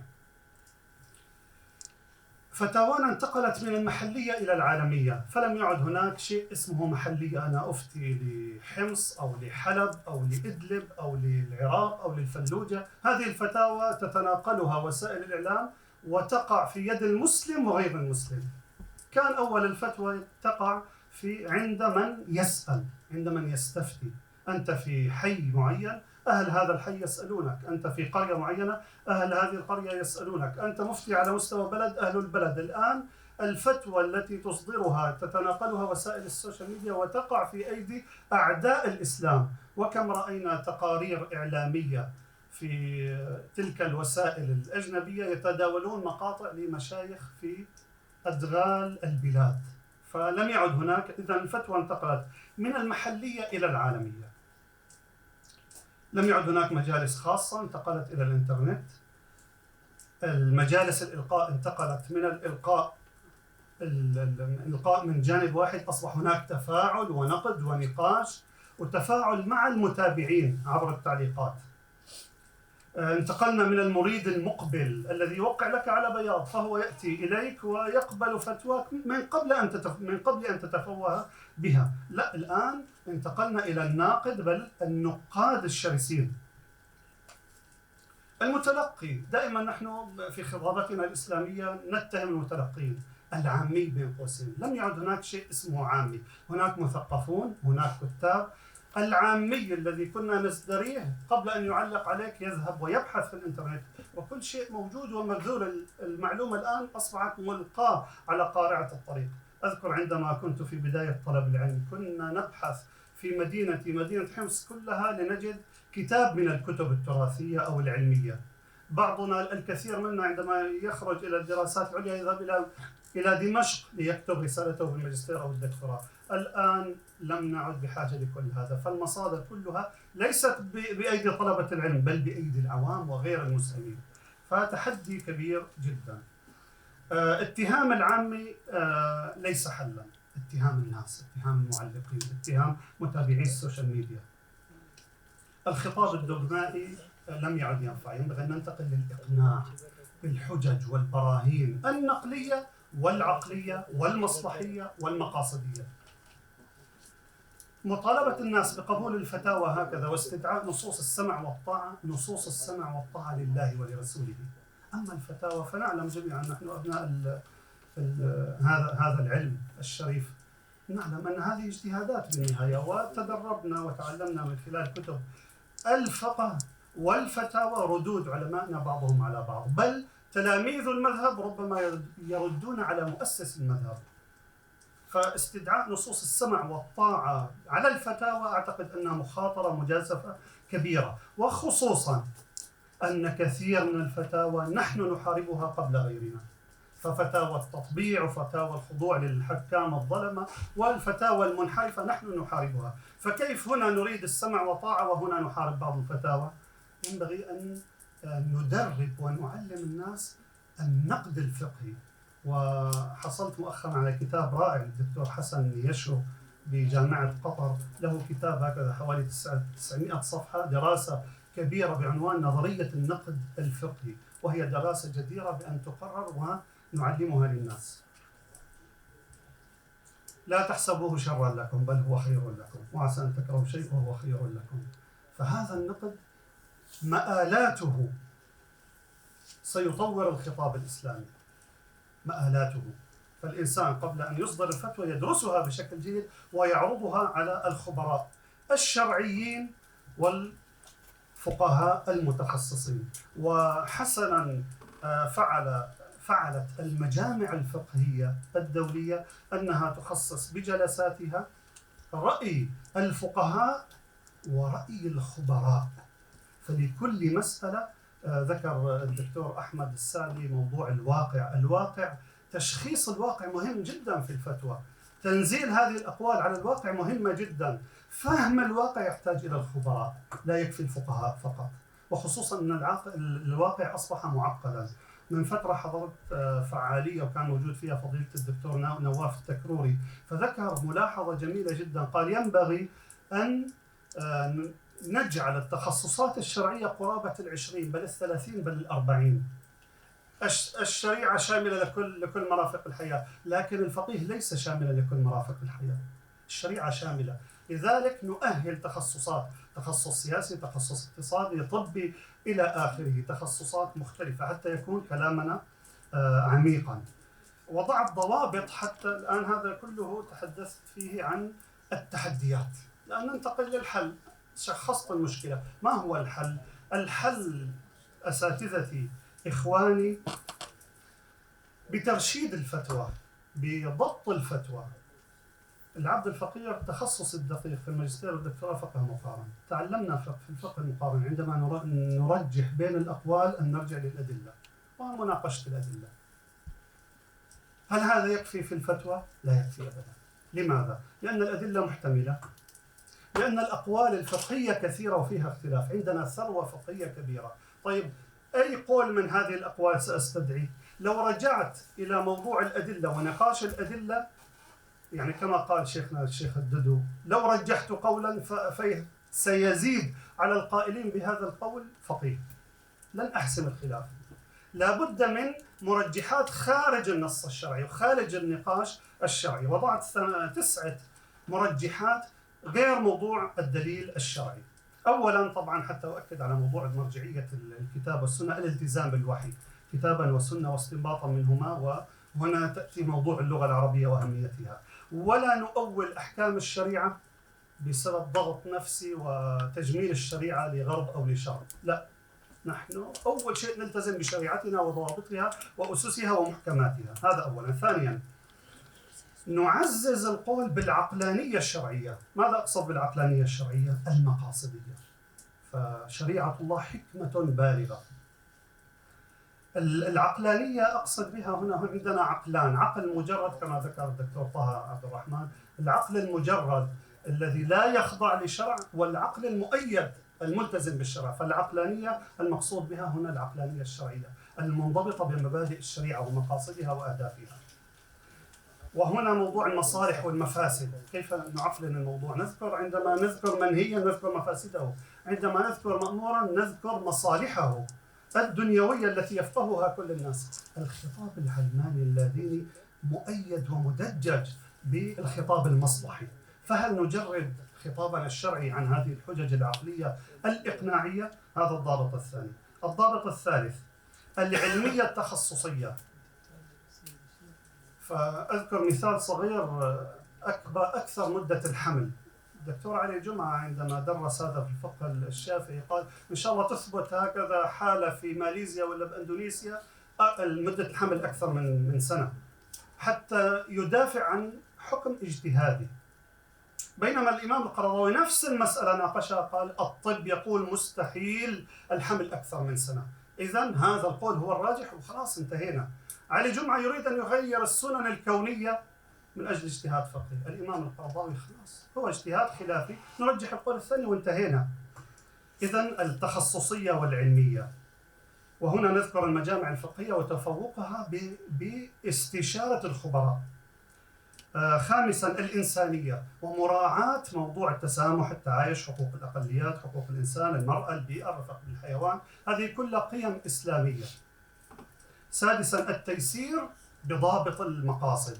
البعض المقاصد يظن أنها مميعة أو ميسرة، لا، المقاصد أحيانا تتشدد. أضرب مثال بأحكام الطلاق. الطلاق من المقاصد حفظ الأسر والنسل، هذا مقصد. نتشدد بعدم إيقاع الطلاق، هذا تشدد. التساهل بإيقاع الطلاق، لأن المقصد هنا يرشدنا. تعرفون المقاصد ثلاثة مستويات: المستوى المقاصد الكلية، مستوى المقاصد الجزئية أو المقاصد الخاصة بكل باب، ثم المقاصد الجزئية لكل مسألة. فشريعتنا مقصدة معقلنة مربوطة بالمصالح والمفاسد. سابعا الأخلاقية والمبادئ والكليات والمقاصد، هذه مرشدة للفتاوى. ثامنا الواقعية والمعاصرة، فننطلق من الواقع من حيث فهم هذا الواقع، ولا نأتي بأحكام مثلا بباب السياسة، نأتي بأحكام السمع والطاعة لأبي بكر وعمر ونسقطها على حفتر والسيسي. أين الواقع بالموضوع؟ فهنا الواقع له وزن، لا آتي بأحكام لواقع مختلف وأسقطها على واقع مختلف 180 درجة. آخر شيء الانتقال من ضيق المذاهب إلى سعة الإسلام والاجتهاد المعاصر. في ظل الانتقال من المحلية إلى العالمية لا يسعنا مذهب واحد، إنما سعة الإسلام واختلاف الفقهاء كلها ثروة نستفيد منها. والحمد لله الدعوة السلفية كانت لها أيادي بيضاء بمحاربة التعصب المذهبي، ونشأت مدرسة مقاصدية اجتهادية تعرف من معين الإسلام بساعته، وأفضل من يمثلها إمامنا القرضاوي رحمه الله تعالى. أسأل الله أن يفرج عن إخواننا في غزة وفي كل مكان، وشكرا لاستماعنا. جزا الله الدكتور حذيفة عكاش خيرا على هذه الكلمة التي كانت بعنوان تحديات الفتاوى في زمن السوشيال ميديا. والحقيقة في عدة نقاط جديرة بالمناقشة في هذه الكلمة، لعل الإخوة يتحدثون عنها في تعقيبهم على كلمة الدكتور. نعم، الآن أقول هذا أشكره شكرا جزيلا لأنه أثار بعض النقاط التي تحتاج إلى نقاش. وأيضا حقيقة يعني ديننا يعتبر الوحي والعقل شيئان يكمل بعضهما بعضا، لا بد من عقل. لكن مثل ما قلنا يعني النقد هو وسيلة تفعيل العقل. نحن نعرف بأن الشافعي رحمه الله أستاذ مالك بن أنس، لكنه كتب كتاب كامل تحت عنوان اختلاف مالك في نقد مالك بن أنس رحمه الله. فأنا بعتقد يعني النقد هو وسيلة حية، لكن النقد أيضا منضبط بالشرع. فالنقد هو الوسيلة التي فعلا تفعل العقل وتحيي العقل. والاستسلام الكامل لا، هو في لكن نقول منضبط يعني أيضا النقد مرتبط أو الحوار أو النقاش منضبط بقواعد شرعية تنطلق من الدليل ومن السنة، ومن في أنه فرض وفي أنه واجب وفي أنه سنة مؤكدة وسنة غير مؤكدة إلى آخره. يعني هذه القواعد هي التي تضبط الموضوع. طيب أقول هذا جزاه الله خيرا الدكتور حذيفة على كلمته. الآن ننتقل إلى الكلمة الأخرى للأستاذ الدكتور صلاح الدين محمد قاسم النعيمي، نائب رئيس مجلس علماء العراق. ستكون ورقته بعنوان مؤسسة الإفتاء المعاصر في العراق.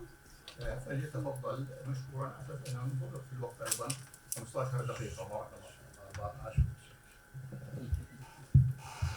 الحمد لله والصلاة والسلام على سيدنا محمد رسول الله وعلى آله وصحبه ومن اهتدى بهداه. أما بعد، فأحييكم أيها الكرام جميعا بتحية الإسلام، فأقول السلام عليكم ورحمة الله تعالى وبركاته. حقيقة هذا الملخص بعنوان مؤسسة الإفتاء المعاصر في العراق حقيقة كلفت من قبل الإدارة بقراءته، وهو بحث للدكتور ناصر الفهداوي. الحقيقة أبدأ على بركة الله أقول منصب المفتي العام أو مفتي الديار من المناصب المهمة التي تم تهميشها منذ بدايات نشأة الدول بعد عصر الخلافة الراشدة. ومعلوم أيها الكرام أن منصب المفتي له أهمية شرعية حساسة لقرب صلته بسياسة الدولة، وكذلك لما المفتي بالموقع المهم في حياة المسلمين، وهو يمثل ناقلا للحكم الشرعي عن رب العالمين تبارك وتعالى، وكذلك لما يمثله في تأثيره على الناس بموقعه الذي يؤول به إلى أن يكون قائدا شعبيا بين المسلمين في ظروف معينة. وتأثير منصب المفتي العام يكون تبعا لشخصية المفتي ورسوخه العلمي وربانيته وتمسكه بالحق والصدح به، وبدأ تأثيره في المسلمين. فكلما كان المفتي قوي الشخصية في قول الحق يكون منصب الإفتاء عزيزا ومهابا، وكلما كانت شخصيته ضعيفة وهزيلة كانت الفتوى هزيلة. أيها الأحباب، لم تكن مؤسسة الإفتاء في العراق في القرن الرابع الهجري واضحة المعالم طوال عقود هذا القرن، ولم تكن هناك مؤسسة للإفتاء بالمعنى المؤسسي المبني على هيكلية مرسومة بنظام الرصين، ولها أدواتها ومنافذ دعمها ماليا وإداريا، بحيث تكون لها استقلاليتها الإدارية والمالية، ولا تعتمد على مساومة الحكومات للضغط عليها بتبعيتها المالية. فهي لم تكن منصبا وظيفيا تابعا للحكومة، ولم تكن هناك أي منظومة حاكمة لهيكليتها، ولم تكن لها ضوابط مكتوبة تبين شكل عملها وصورتها. أما عن تاريخ مؤسسة الإفتاء في العراق، طبعا في القرن الرابع الهجري، وسنعود قليلا يعني إلى قبل ذلك، أقول اختيار المفتي في ولايات العراق عندما يعني في أبان الدولة العثمانية، اختيار المفتي في ولاية العراق كان يتم من قبل الدولة العثمانية، وتحديدا من قبل الوزير العثماني بعد التشاور مع مشيخة الإسلام أو كما يسمى شيخ الإسلام، ويتم تعيين المفتي في مركز الولاية وبعض المدن الكبيرة فيها. وكان مفتي بغداد يعين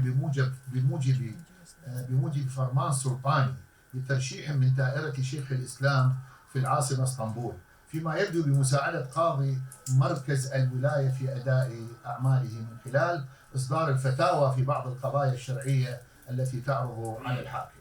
أما عن ملامح ومعالم مؤسسة الإفتاء، كما ذكرنا لم يكن للإفتاء في العراق مؤسسة متكاملة أو شبه متكاملة، ولم تكن له إيرادات مستقلة. وحقيقة المسألة يمكن أثارها أحد الأساتذة في الجلسة الصباحية على وجود وقف خاص للإفتاء الدكتور برهان، يمكن، وهي مسألة مهمة. يعني أنت من تكون ما عندك مصدر مالي والدولة هي اللي تعطيك راتب والدولة اللي تعطيك، فأكيد ستؤثر على الفتية، وهذه من المشاكل التي نعاني منها في العراق، نسأل الله تعالى العافية. من الضوابط الحاكمة لاختيار المفتي لم تكن هناك ضوابط محددة يجتمع عليها أهل العلم أو كبار العلماء لاختيار العالم الذي يكون مؤهلا ومختارا لمنصب مفتي الدولة أو مفتي الديار أو المفتي العام، ولم يكتب شيء من ذلك في كلا القرنين الثالث عشر والرابع عشر، إنما كانت هناك سياقات غير عرفية غير مكتوبة. من اللطائف يعني بعد وفاة المفتي الشيخ قاسم القيسي رحمة الله تعالى عليه، بدأت الصحف تكتب عن هذا العالم بعد وفاته رحمة الله عليه وتعزي، لكنها في نفس الوقت هي الصحيفة أعلنت من جانبها بأن المفتي بعد الشيخ قاسم هو الشيخ أمجد بن محمد بن سعيد أمين الفيضي. وهذا الأمر لم يكن باختيار وإعلام مؤسسة إفتاء، إنما كان إعلانا اجتهاديا من الصحافة في ذلك الزمن. كما أن الشيخ يعني أمجد يعني كارثة هذه، كما أن الشيخ أمجد الزهاوي رحمة الله تعالى عليه رفض هذا المنصب ورفض التنصيب باعتبار أن المنصب لا وجود له ولا تأثير حقيقي فيه، وقال منصب الفتوى عبارة عن شيخ بلا روح واسم بلا مسمى، بعد أن كان من المناصب المهمة في كافة العصور الإسلامية. وقد جرى العرف حينها أن من يخطب في جامع السليمانية من المساجد الكبيرة كان في بغداد في منطقة الميدان، ويتولى منصب المدرس الأول في مدرستها يكون هو المفتي، ثم بعد ذلك أصبح خطيب جامع الإمام الأعظم جامع أبو حنيفة في منطقة الأعظمية من يتولى الإفتاء، ثم انتقل في آخر الأمر في من يخطب في جامع الحضرة القادرية الذي مدفون فيه الإمام عبد القادر الجيلاني رحمة الله تعالى عليه. فمن كان هو هناك الخطيب يكون هو المفتي. أما عن الخاتمة أيها الكرام، يعني نختم إن شاء الله. أمتنا الإسلامية لها من الرصيد الحضاري والفكري والفقهي وشتى ميادين العلوم الأخرى ما يؤهلها لأن تقيم المؤسسات الرصينة بأعلى الصيغ التنظيمية والإدارية. وأخيرا أختم، يعني حقيقة كتبت بعض النقاط يعني من الملخص. يقول: لم تحظى مؤسسة الإفتاء، يعني مختصر للبحث، لم تحظى مؤسسة الإفتاء في العراق في القرن الرابع الهجري بأي اهتمام يليق بمكانتها الشرعية وأهميتها في الدولة، وقد تم تهميشها ولم تلقى الدعم المناسب. الرابع الهجري أو الرابع عشر؟ الرابع عشر شيخ العفو. استمر، يعني تعرفها أنت حتما، يعني استمر تهميش منصب الإفتاء في عهد النظام الملكي والحكومات التي شكلها الإنجليز، وبقاء العراق تحت الانتداب البريطاني، وطوال فترات بقاء العراق وتبعيته لبريطانيا، حيث جرى إبقائه على شكل وظيفة لا تأثير لها. يعني حتى يذكر كبار السن من آبائنا ويعني كبار رحمة الله عليه كانوا يتعمدون في إعطاء أقل راتب للإمام والخطيب، يعني كان مقصود هذا الأمر يعني في زمن الانتداب الإنجليزي، يعني المدرس الطبيب كذا كذا كلهم رواتب يعني، لكن الشيخ أو الإمام أو المفتي يكون أقل راتب، وقد يحتاج يعني يضطر قد يكون يحتاج إلى بعض الناس أن يدعموه يعني. ثالثا، واصل عهد الحكم واصل عهد الحكم الجمهوري تجاهله لمنصب الإفتاء، ولم يعده ولم يهتم به مطلقا، على الرغم من المناشدات الكثيرة في هذا الصدد. ولعل تجاهل النظام الجمهوري لمنصب المفتي كان من أهم أسباب فوضى الإفتاء بعد سقوط العراق أو بغداد سنة 2003 على يد الأمريكان أو أعداء الله تعالى الأمريكان، مما أدى إلى تفرقة أهل السنة والجماعة لعدم وجود مرجعية صريحة تمثلهم، فارتقى إلى الفتوى من غير المؤهلين، مما أدى إلى الخلافات الفقهية المستمرة في أبسط الأحكام الشرعية كرؤية هلال رمضان وزكاة الفطر وعدد صلاة التراويح ونحو ذلك. ولكن وبفضل الله تعالى تم إنشاء المجمع الفقهي وقبله مجلس علماء العراق ليكون المرجعية الشرعية مع وجود غيره من المؤسسات الشرعية، لكن للوسطية التي تجمع هذا الأمر انضم إليها أو انطوى تحتها أكثر من 70% من مشايخ وأساتذة الشريعة الإسلامية. وصلى الله وسلم وبارك على سيدنا وتاج رؤوسنا محمد وعلى آله وصحبه وسلم تسليما كثيرا. أشكر جزيل الشكر للأخ الدكتور الأستاذ الدكتور صلاح الدين محمد قاسم النعيمي نائب رئيس مجلس علماء العراق. ميكروفون يا دكتور، بس إن أذنت لي فضيلة الشيخ بمداخلة. السلام عليكم ورحمة الله. بقي تقريبا نصف ساعة وتنتهي الجلسة، وبعدها إن شاء الله نصلي المغرب والعشاء في مسجد نفس المقر في الطابق الأول، في الطابق الأول نصلي إن شاء الله تعالى، ولكن بعد انتهاء الجلسة. بارك الله فيك فضيلة الشيخ، تفضل. طيب، أشكر جزيل الشكر الأخ الدكتور الأستاذ الدكتور صلاح الدين محمد قاسم النعيمي نائب رئيس مجلس علماء العراق على كلمته بعنوان كانت مؤسسة الإفتاء المعاصر في العراق. بالحقيقة أنا يعني عشت في سوريا فترة جيدة، ولاحظت هناك تطابق بين ما تفضل به الدكتور عن مؤسسة الإفتاء في العراق ومؤسسة الإفتاء في سوريا أيضا. حتى كما قلت الرواتب نقطة جيدة أبرزها الدكتور جزاه الله خير. الرواتب كانت من أقل ما يمكن، يعني فعلا أوطى درجة. حتى مدرس الدين أيضا في التربية يكون يعني أيضا راتبه أقل وكان هذا مقصود من كرومر، هو اللي وضع الخطة. حقيقة أنا بعتقد أول من حرف التعليم في العالم العربي مصر. مصر تعلمون أنه تقريبا مصر استعمرت في عام 1882 قبل الإنجليز، وفي المندوب السامي كرومر كان هناك. فهذه خطته كانت يعني إخفاض كل ما يتعلق باللغة العربية والتربية الإسلامية كمادة وكدين أيضا. لهم سلف بالمشركين عندما قالوا لا تنفقوا على من عند رسول الله حتى ينفضوا. نعم. فالمهم انه يعني كلامه جيد ويمكن ان نعممه على جميع البلاد العربيه. طيب الان ننتقل الى الكلمه التاليه، وهي لاخينا الاخ الاستاذ الدكتور رائد يوسف الجهاد، الجامعه العراقيه كليه التربيه للبنات. كلمته بعنوان الراي الجمعي واثره في فتوى المفتي، فليتفضل مشكورا. تفضل.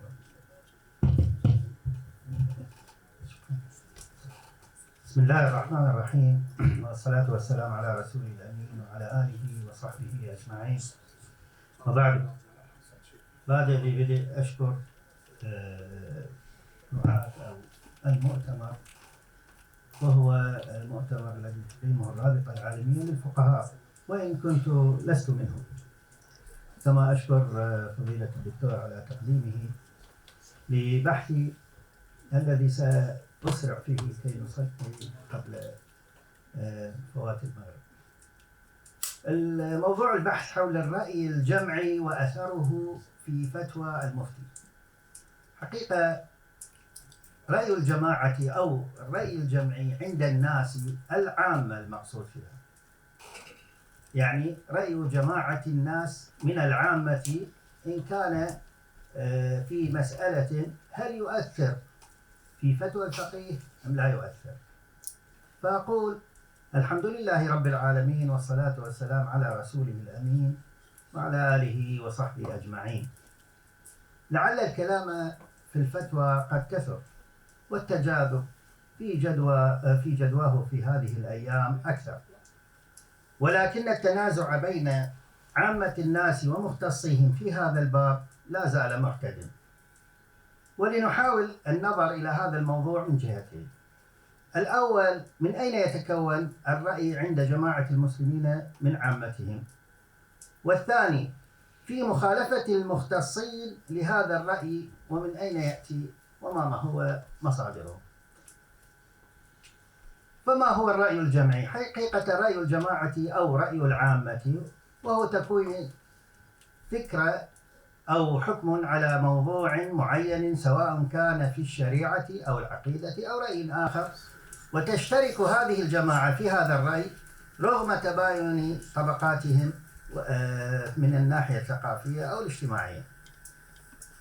إذن فالمعنى رأي الأكثر وليس رأي الإجماع. طبعا لا نريد الخوض في من ذكر أصل فكرة الرأي الجمعي ومن تكلم فيها من هذا الفرنسي أو كذا، لكن الفكرة تدور حول هذا الرأي. من أين يتكون الرأي الجمعي أو رأي الجماعة؟ قد يتكون رأي الجماعة في مسألة فقهية استنادا إلى مذهب البلد، فإن كان مثلا مذهب أهل البلد حنفيا فغالب الرأي يدور حول مسائله مستندا إلى رأي الفقهاء من الأحناف أو الشافعية بحسب اتجاه رأي ذاك البلد من الفقه. فلا شك أن هذا رأي الجماعة يتوافق مع هذا المذهب، أو قد يتكون من اختلاف الأيديولوجيات الحاكمة. نحن نعرف أن بعض الأيديولوجيات التي حكمت بلادنا من اشتراكية ورأسمالية وغيرها قد أثرت في تكوين بعض الثقافات التي شاعت بين الناس حتى اعتقد أكثرهم أنها مطابقة للشريعة وليست مخالفة. فقد تكون هذه الأيديولوجية اشتراكية أو رأسمالية، وهذا كثير في المعاملات المالية. فمثلا النظرة إلى الفائدة، فكثير من العامة يرى أن لا بأس في الفائدة أو بناء نوع منها أو بهذا، وهذا كثير عندهم، وهذا مما ورثناه من طبعا هذه الأيديولوجيا. وقد يجتمع رأي الجماعة نتيجة لحادثة كبرى أو نازلة عظمى يكون لها الأثر في تكوين رأي يجتمع عليه أكثر الناس. واليوم حقيقة نرى تأثير وسائل التواصل وغيرها في تكوين رأي جمعي، وهذه حرب مستعرة اليوم في أنحاء العالم، وهي تتحكم حقيقة في قبول الناس واتجاهاتهم، وهذا بحد ذاته يحتاج إلى يعني درس وبحث أطول، لأن اليوم حتى أن هذه الآراء تؤثر على الانتخابات في دول كبرى وليست يعني في دولنا الفقيرة. فلنعود إلى مسألة مخالفة رأي الجماعة. هل في مخالفة رأي الجماعة إشكال؟ كما لا يخفى على الجميع، لا يستلزم من رأي الجماعة، وهنا المقصود الأكثرية وليس الإجماع الفقهي، أن تكون راجحة. وقد استأنس العلماء برأي الجمهور وكان التقديم له هو الغالب كما لا يخفى، ومع ذلك فقد خالف الجمهور علماء الذات كان لهم من الآلة والعدة ما يستطيع أن يرد رأي الجمهور ويجتهد برأي جديد، وهذا موجود في الفقه كثير من العلماء. فإن كان ذلك بالنسبة للفقه فما بالنا والفقهاء والعلماء، فما بالنا برأي العامة من الناس؟ يعني أننا نستطيع أن نخالفهم ونقول لهم هذا، لا شك أن هذا هو أسهل. طيب، لنرجع إلى نقطة الخلاف. هل يتأثر المفتي برأي هذا الجمهور من الناس؟ يمكن تلخيص هذه المسألة بالآتي: إن كان هذا الرأي أي رأي جمهور العامة موافقا للراجح من علماء مذهب أهل البلد، فلا شك أن موافقتهم هي أولى وأغلى. أما إن كان رأي الجمهور مستندا إلى رأي فاسد أو ضعيف أو مستبعد، فلا شك أن مخالفة رأي جمهور العامة هو الأولى، بل هو الواجب، كما يحصل اليوم عند الناس أنهم لا يرون في كشف مثلا شيء من شعر المرأة شيئا أو إثما، فهم هذا رأي ساد بين كثير من الناس، ولكنه لا شك أنه مخالف للشريعة. أما إن كان الأمر محتمل فينظر المفتي إلى المصلحة، إن كان في المصلحة الترك يترك، وإن كانت المصلحة في المخالفة يخالف. والحقيقة هناك أمثلة كثيرة حول أشياء شاعت بين الناس وكانت لها القبول عندهم بالرغم من أنها مخالفة للشريعة أو أنها فيها اختلاف بين العلماء في منعها أو إجازتها، كثيرة مثل شرب السجائر والقاتل بالنسبة أو بيع الأعضاء وغيرها. والحقيقة وفي الختام أقول إن الفقهاء قد راعوا العرف، ولكن العرف إن كان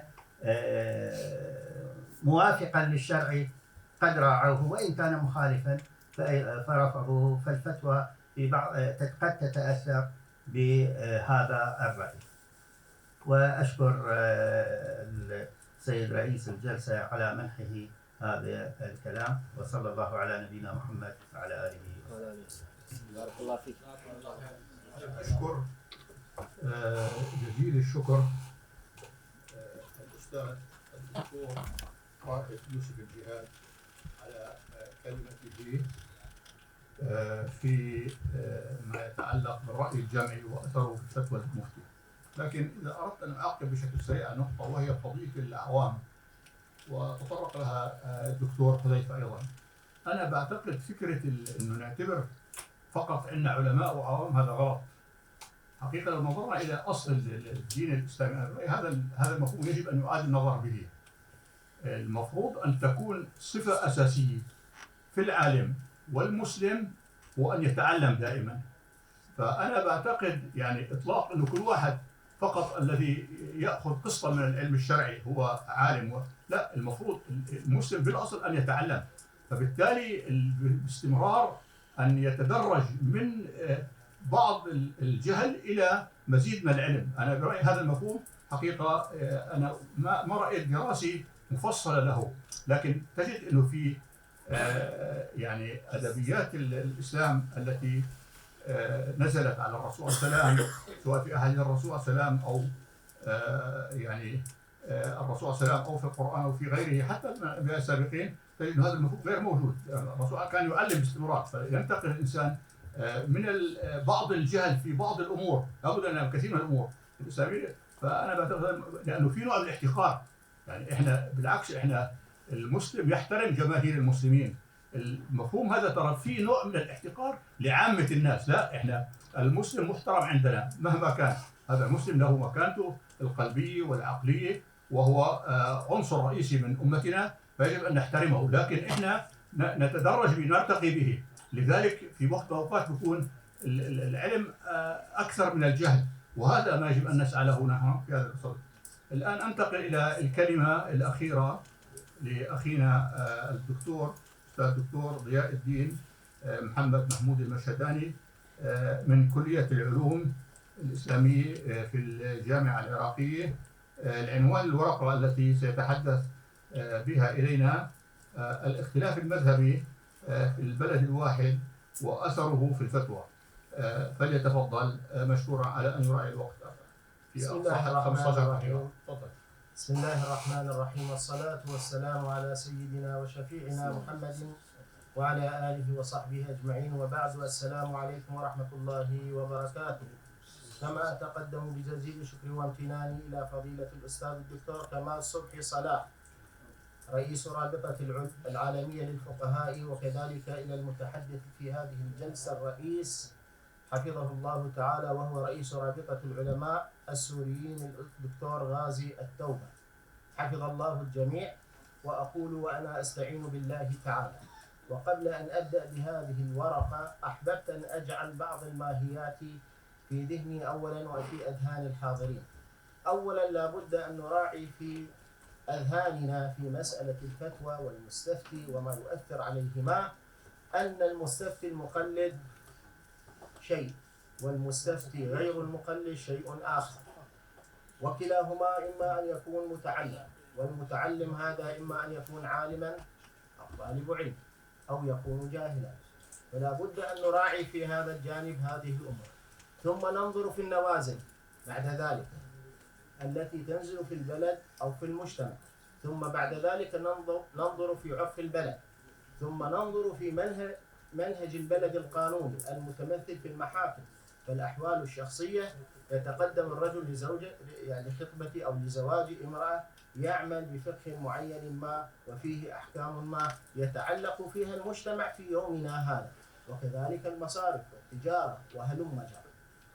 ثم بعد ذلك لا بد أن ننظر إلى كتابة الفتوى، وكيف تكتب وكيف تكيف وكيف تنشر هذه الفتوى وكيف يكون العمل بهذه الفتوى، ثم كيف يكون الاعتراض على هذه الفتوى. ثم بعد ذلك ينظر في هذا من جانبين، في العبادات شيء وفي المعاملات شيء، لأن المعاملات مستجدة فيها النوازل وقد تقع في بعض الأحيان مضرات، والفقيه أو المفتي ينظر إلى تحميل الضرر على المستفتي، لأن الأنظمة لن تعمل بشرع الله عز وجل مبدأ، والقوانين أغلبها وضعية خاضعة للغاية وهي خاضعة إلى الرأسمالية.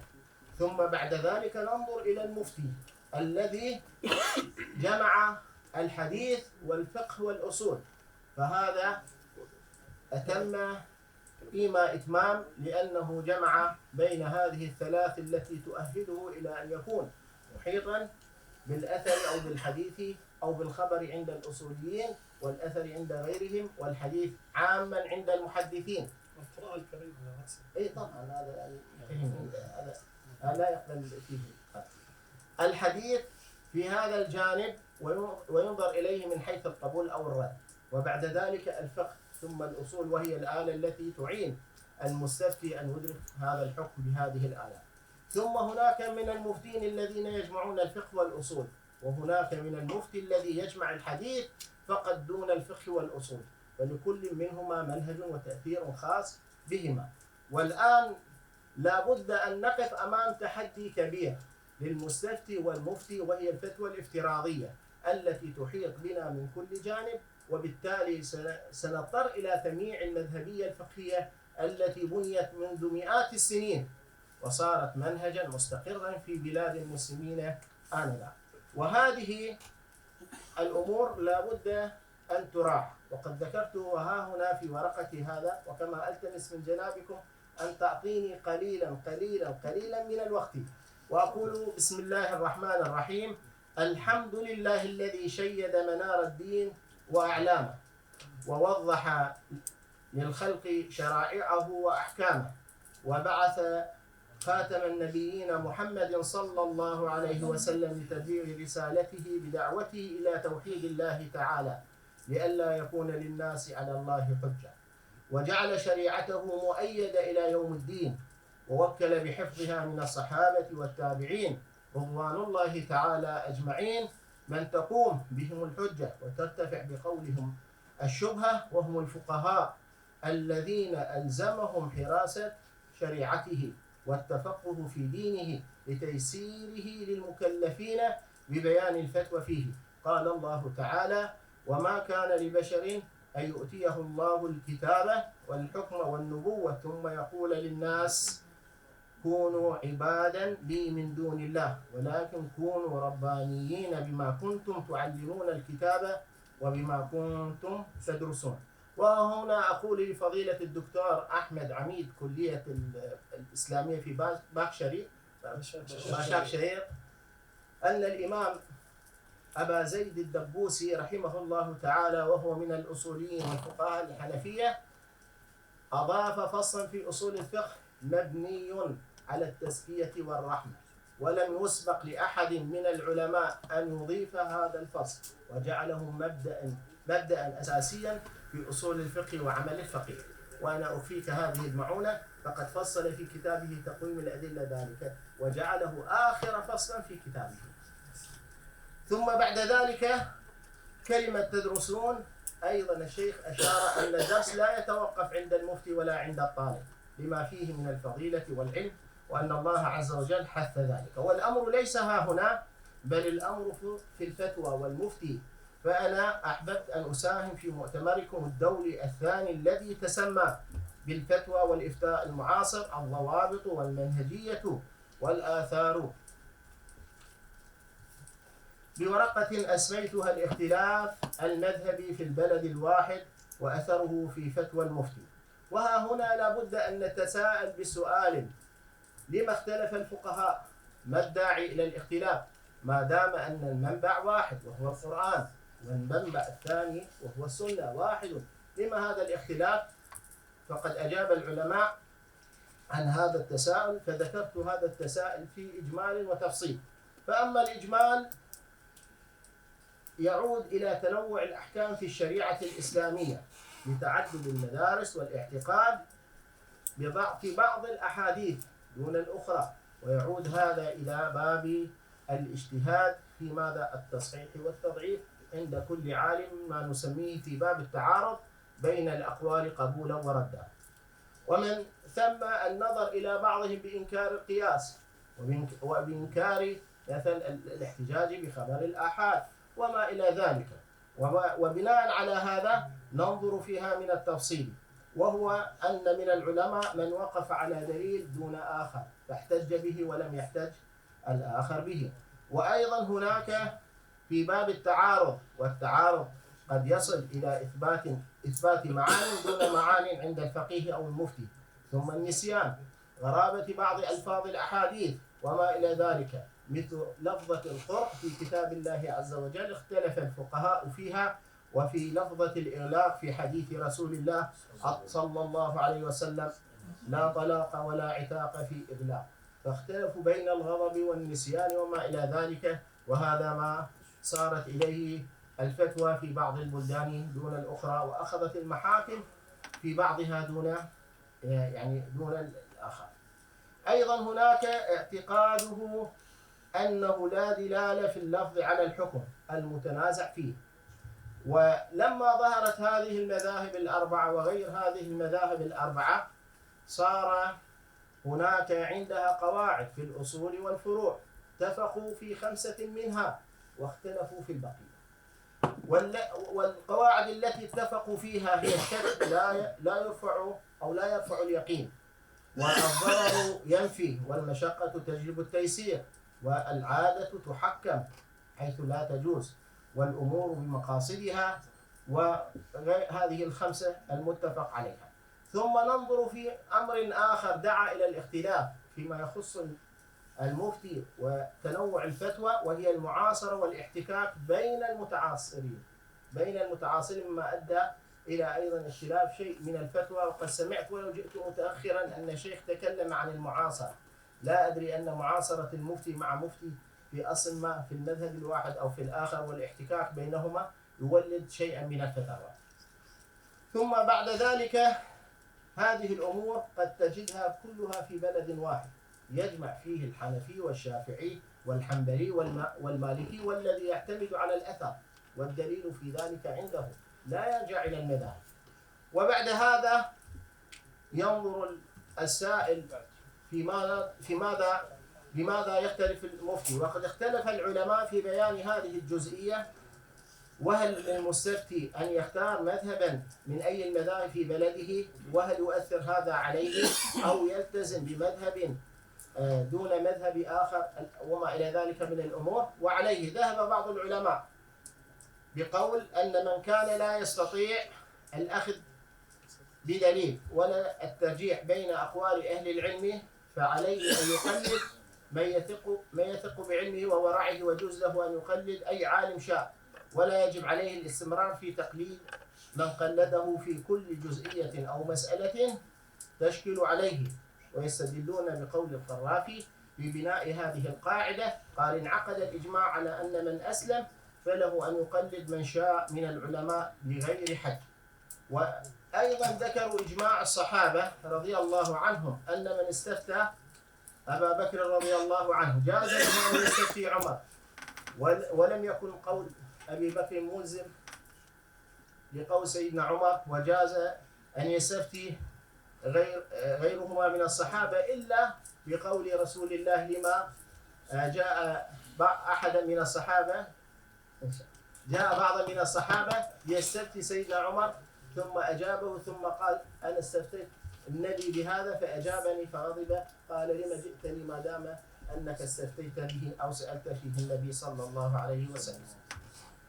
هذا جانب مهم، وعلينا أن ننتبه إلى هذا الأمر المهم لما فيه من خطورة، ولما فيه أيضا من تأثير على المفتي وفي بيان إظهار الفتوى.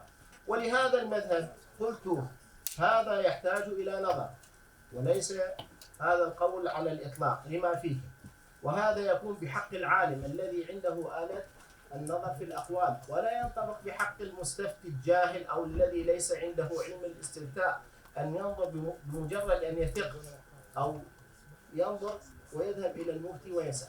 وليس هذا كلامي بل كلام الإمام الخطيب البغدادي رحمه الله تعالى في كتابه الفقيه والمتفق، أو هكذا في الكتاب قال: وقد منع الخطيب البغدادي رحمه الله تعالى ذلك في حق العالم أيضا وفي حق العام، وإن كان للعالم آلة الاجتهاد لما فيه من خطر في شق عصا المسلمين.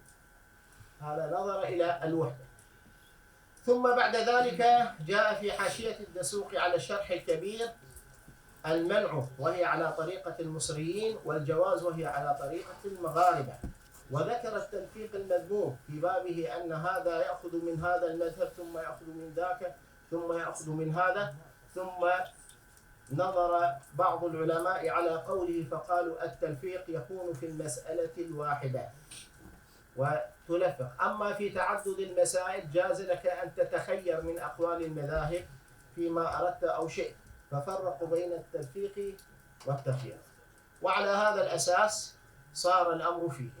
ثم بعد ذلك جاء أمر آخر، الأخذ بالأسهل، يعني الأخذ بأسهل الأقوال وأيسرها، في هذا يعود إلى من جوز التخيير بالقول الأول. وأردت أن أبين، فإن كان ذلك لعدم معرفة رجحان الدليل عنده واختلاف العلماء فيه يأخذ بالأسهل لأن الدين مبني على التيسير، وهذا يعود كدليل للقول الأول. ومن منع ذلك وجب عليه إذا كان مقلدا أن يتبع التقليد، وإن لم يكن مقلدا جاز له هذا القول. وأخيرا آتي بخلاصة ذلك فأقول: جاز للمفتي أن يتخير قولا من الأقوال إذا كانت النوازل ولم يكن لمذهبه أو لمذهب المقلد قول فيها، جاز له أن يتخير بما يراه أنسب للسائل وللبلد الذي هو فيه طابقا للأعراف. واشترط الأئمة والعلماء في ذلك أقوال ثلاثة: أن يعتقد فيما يقلد العلم والفضل، لا يتبع الرخص أو المذاهب من باب أنه يبحث عن الأسهل، لا يجمع بين المذاهب على وجه يخالف الإجماع كمن تزوج بغير صداق ولا ولي ولا شهود كما يفعل اليوم، وهذا على أنني أختار فلانة وأتزوج بها ثم خلص وكفى بالله شهيدا. وعذرا على الأوراق لا أدري جئت إلى هنا وقلة الأوراق. أخيرا هنا أيضا هل للمفتي أن يختار إذا رأى أن الرأي الجمعي مع رأي الجمهور وليس مع ما يقلد، أي ليس مع مذهبه؟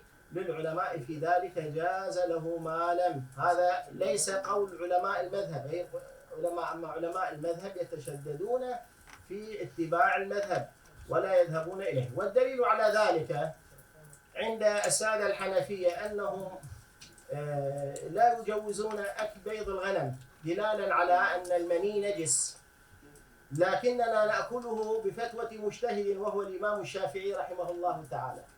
وكذلك عند السادة الشافعية لا يجوزون أكل الروبيان على أنه من الخبائث، حرمنا عليكم الخبائث، لكننا الشافعي يجوزونه بمذهب الحنفية لأنه يجوزون طعام البحر ما كان من البحر.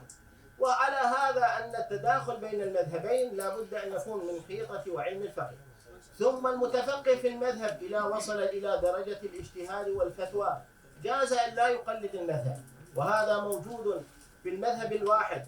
مثلا عند الشافعية تجد أن من يخالف من أتباع المذهب المشهور يحارب، كما فعل الإمام المزني أنه خالف أقوال الشافعية ولم يأتي أو يوافق على المشهور لأن الدليل لا يقوم بها فغضبوا عليه. وكذلك كما فعل القاسم ابن قطلبغة من تلامذة الإمام ابن حجر، حيث أنه صحح الفتوى على مختصر القدوري وهلم جر، ثم الزيلعي قبلهما خرج أحاديث الهداية وابن حجر خرج. إذن المستفتي لا بد أن يجمع هذه الأمور والأعراف والنوازل وبما تعم به البلوى وما إلى ذلك. محمد بن الحسن الشيباني أفتى بالماء في شوارع بغداد بأنه نجس، ثم ذهب إلى الري فأفتى بطهارة ماء شوارع الري.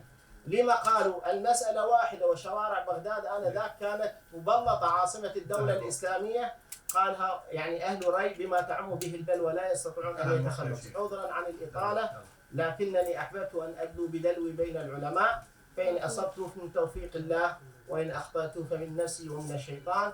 وأسأل الله عز وجل أن يوفقنا بما يحبه ويرضى، وأن يجعلنا على منهجه وقوله واتباع نبيه صلى الله عليه وسلم. اللهم آتنا في الدنيا حسنة وفي الآخرة حسنة.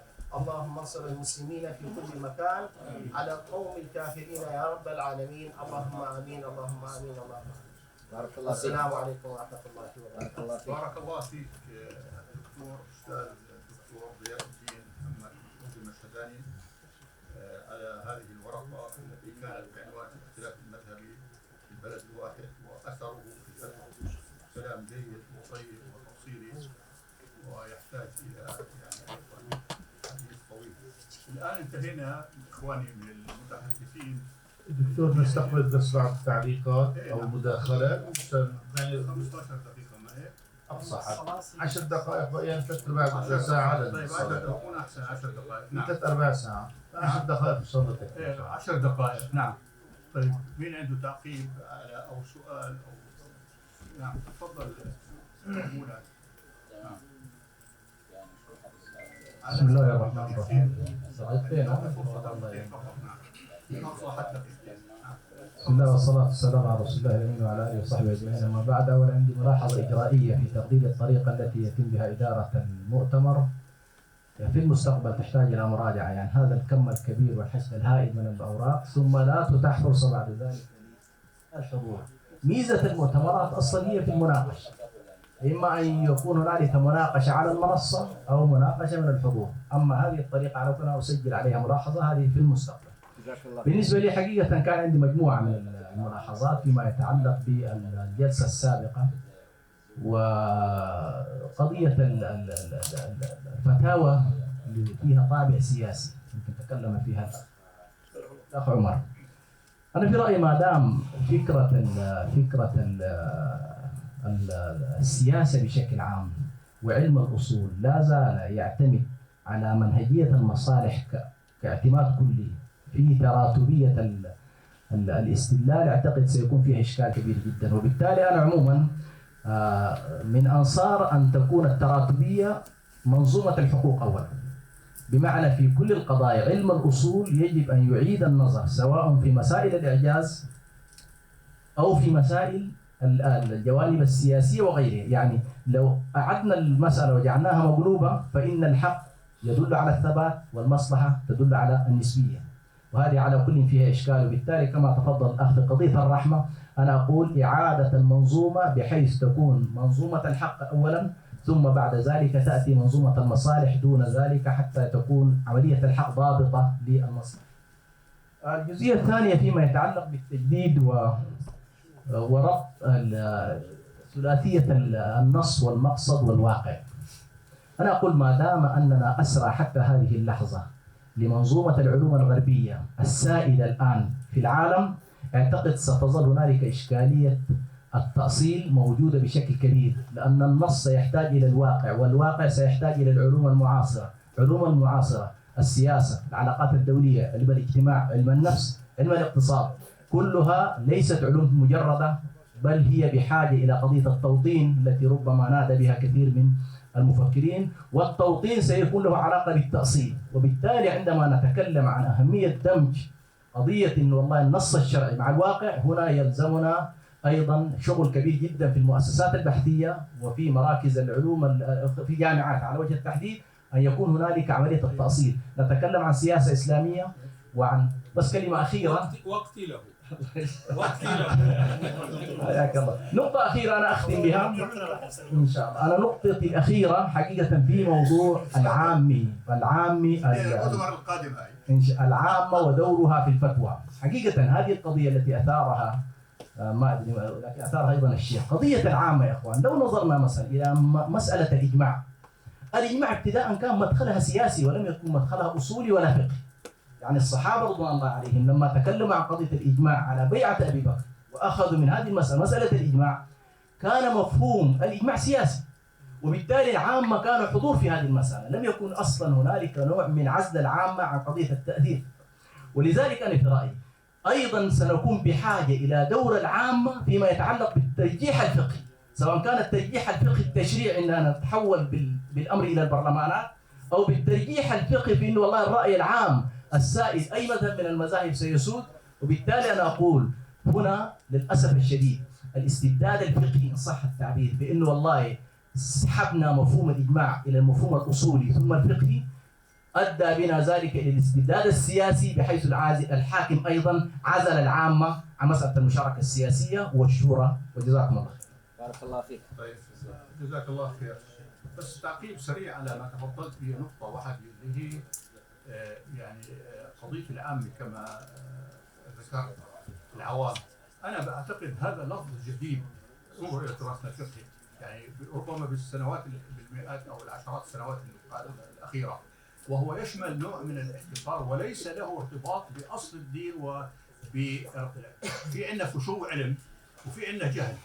فالحقيقة الأمة دائما قائمة على العلم. اقرأ نزلت أول كلمة من القرآن، فلذلك العلم يجب أن يكون مستمر ونصل إلى فشول. لذلك المسلم الجديد الذي يأتي من البادية كما ذكر أنه بيكون هذا جاهل، فهذا ممكن أن نعذره في بعض الشغلات، لكن المفروض أن يتعلم بعد ذلك. فأنا برأيي المفهوم هذا يحتاج إلى تركيز من قبلنا ودراسي كمفهوم بدايته متى وتطوراته وآثاره السيئة على موقف بعض الإسلاميين. بكل أسف اليساريين والآخرين تعاملوا مع جمهور الأمة بشكل أكثر حيوية وأكثر فاعلية.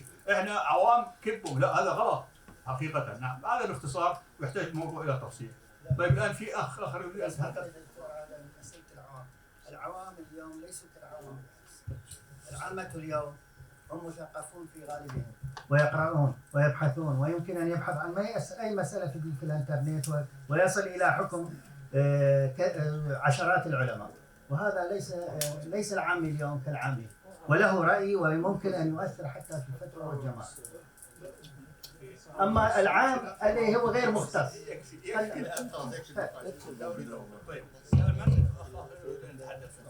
بسم الله والحمد لله. عرف باسمك أولا وإيش صفتك حتى يسمعوا الإخوة. تفضل. بسم الله والحمد لله والصلاة والسلام على رسول الله.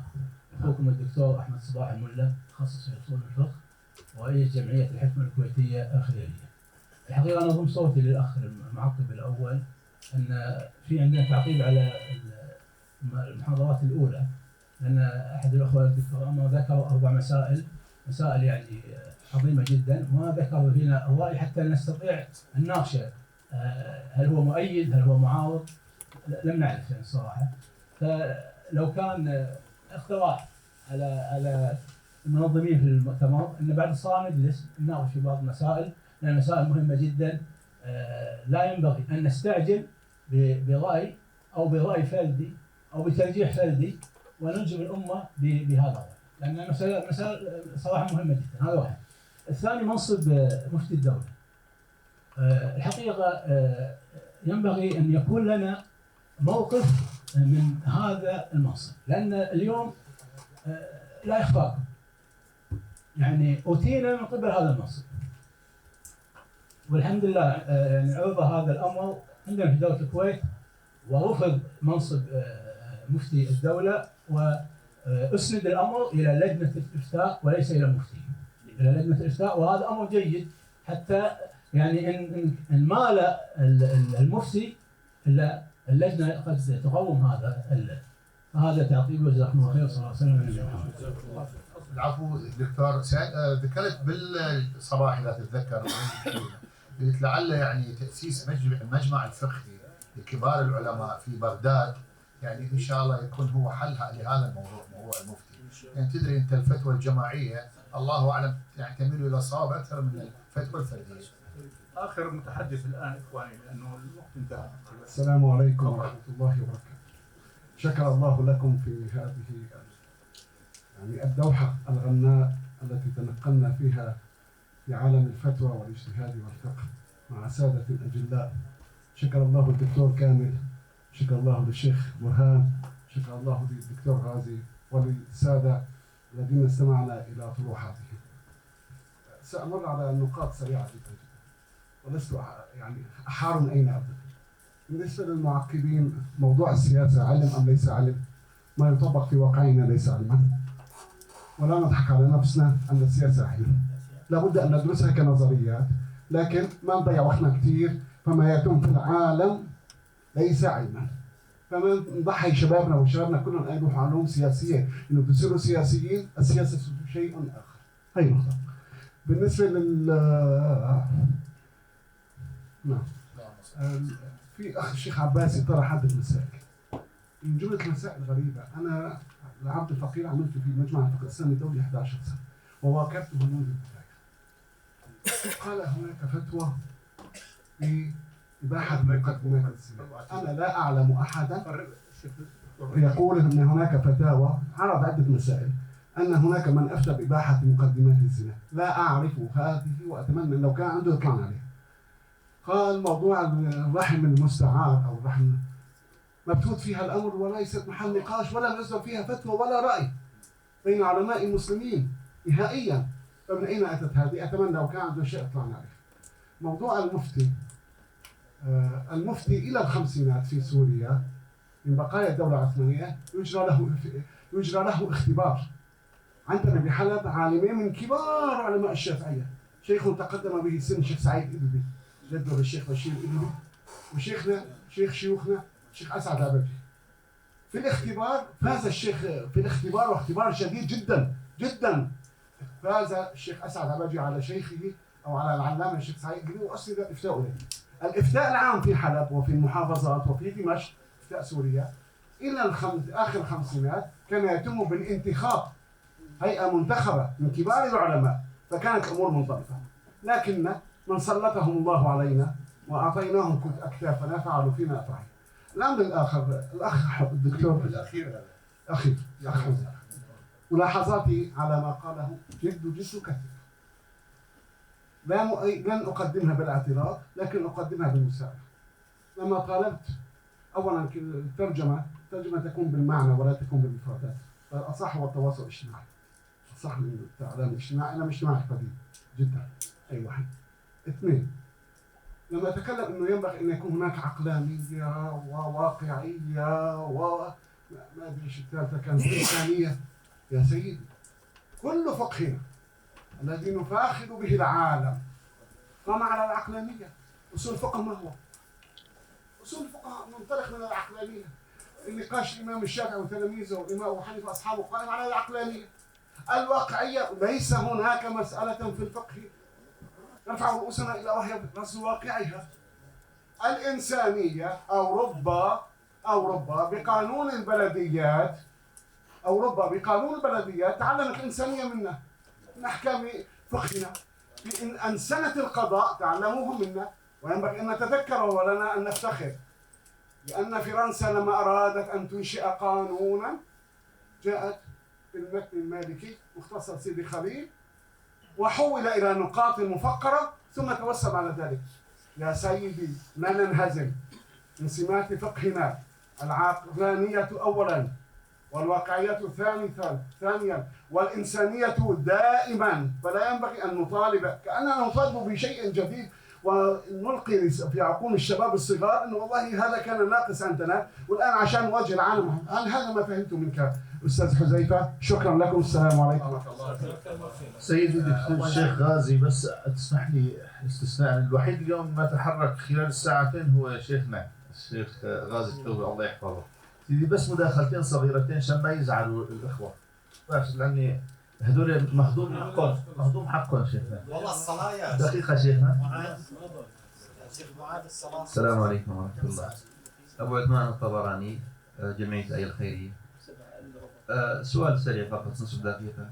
بما أن الله عز وجل قال اليوم أكملت لكم دينكم، وأن الفقه هو العلم الأحكام الشرعية العملية المكتسبة من الأدلة التفصيلية، وأنه لا اجتهاد في مورد النص، فلماذا الإمام الشافعي الإمام الشافعي خالف الإمام مالك في 30 مسألة، وكذلك الليث بن سعد في فصل خالف أيضا الإمام مالك في 70 مسألة؟ ليس هذا السؤال أن الحنفية يزوجون الثيب من دون ولي أمر، بينما الجمهور قالوا أنه استنادا لحديث النبي صلى الله عليه وسلم أنه لا زواج لا نكاح إلا بولي وشاهدي عدل. فلماذا هل هم أخذوا بالرأي؟ هل هناك اختلاف في الأصول أم في الفروع؟ أم هل هناك هوى في الفتوى أو ما شابه ذلك؟ جزاكم الله خيرا. بسم الله الرحمن الرحيم. أخوكم الدكتور أسامة الساطوري رئيس اتحاد علماء ومفكري العراق. حقيقة الوقت لا يكفي، لكن آثرت أن أتكلم في مسألة قد تكون ذكرت على الهامش في إحدى الجلسات، وهي مسألة الخطأ في الفتوى. وأنا أنظر إلى هذه المسألة من الجانب العقدي، الخطأ في الفتوى وتأثيره في الجانب العقدي. حقيقة هذا يؤثر في شقين، إما أن يكون يقوي الجانب العقدي لدى المستفتي، وإما أن يؤثر عليه سلبا. فلذلك يعني حتى أختصر، توصية ورجاء وأمنية أن يكون لمشايخنا وعلمائنا مستشارون من الشباب، وحتى ليس ممن لديهم مستشارون قبل الفتوى، ممن ليسوا من أهل التدين، لفهم الواقع وإنزال الفتوى بصورة صحيحة وغير متعجلة. جزاكم الله خيرا وبارك الله. مداخلة الدكتور بشير الله يجزيه خير أنا أعتبرها تأييد مطلق فكل ما طلبت به موجود بفضل الله، وهذا ما قلته. أول ضابط وضعته من الضوابط التسع هو الالتزام بالكتاب والسنة. فهل أدعي أننا غير ملتزمين بالكتاب والسنة؟ الضوابط أكيد كل الضوابط التي تذكر في هذا المؤتمر وغيره تؤكد على ضوابط شرعية إسلامية، فأنا لم آتي بشيء والحمد لله أيدني الشيخ. طيب جزاكم الله كل خير إخواني الكرام على حضوركم وعلى استماعكم وعلى مشاركتكم في الجدال والنقاش والحوار. والآن ننهي ندعو بالرحمة، وأولا الرحمة للشهداء. الدعاء شيخنا لو تدعو لنا جزاكم الله خيرا. لو تدعو لنا أنتم شيخنا. الحمد لله والصلاة والسلام على رسول الله وعلى آله وصحبه ومن والاه. اللهم اجعل جمعنا هذا جمعا مباركا مرحوما، واجعل تفرقنا من بعده تفرقا مباركا معصوما، ولا تجعل فينا ولا منا ولا معنا شقيا ولا محروما. اللهم نسألك يا ذا الجلال والإكرام أن تنصر أخواننا في غزة. اللهم يا ذا القوة والقدرة والقوة والعزة انصر أخواننا في غزة. اللهم ارحم شهداءهم وشافي جرحاهم. اللهم كن لهم ولا تكن عليهم. اللهم لقد تخلى عنهم العالم وأنت وحدك القادر على نصرتهم يا رب العالمين. اللهم كن لهم يا رب العالمين. اللهم ارحمهم، اللهم اغفر لهم، اللهم تجاوز عنهم، اللهم ثبتهم، اللهم سدد رميهم. اللهم عليك باليهود والنصارى ومن والاهم. اللهم احصهم عددا ولا تبق منهم احدا. اللهم ارنا فيهم يوما اسودا كيوم فرعون وهامان وجنودهما وما ذلك عليك بعزيز. اللهم عليك بهم يا رب العالمين. اللهم عليك بهم فانهم لا يعجزونك. اللهم انصرهم يا رب العالمين. انصر اخواننا في غزة، اللهم انصر اخواننا في فلسطين. اللهم يا رب العالمين ثبتهم بالقول الثابت في الحياة الدنيا وفي الآخرة. وآخر دعوانا الحمد لله رب العالمين، ورحم الله عبدا قال آمين. صلى الله على سيدنا محمد. سبحانك اللهم وبحمدك.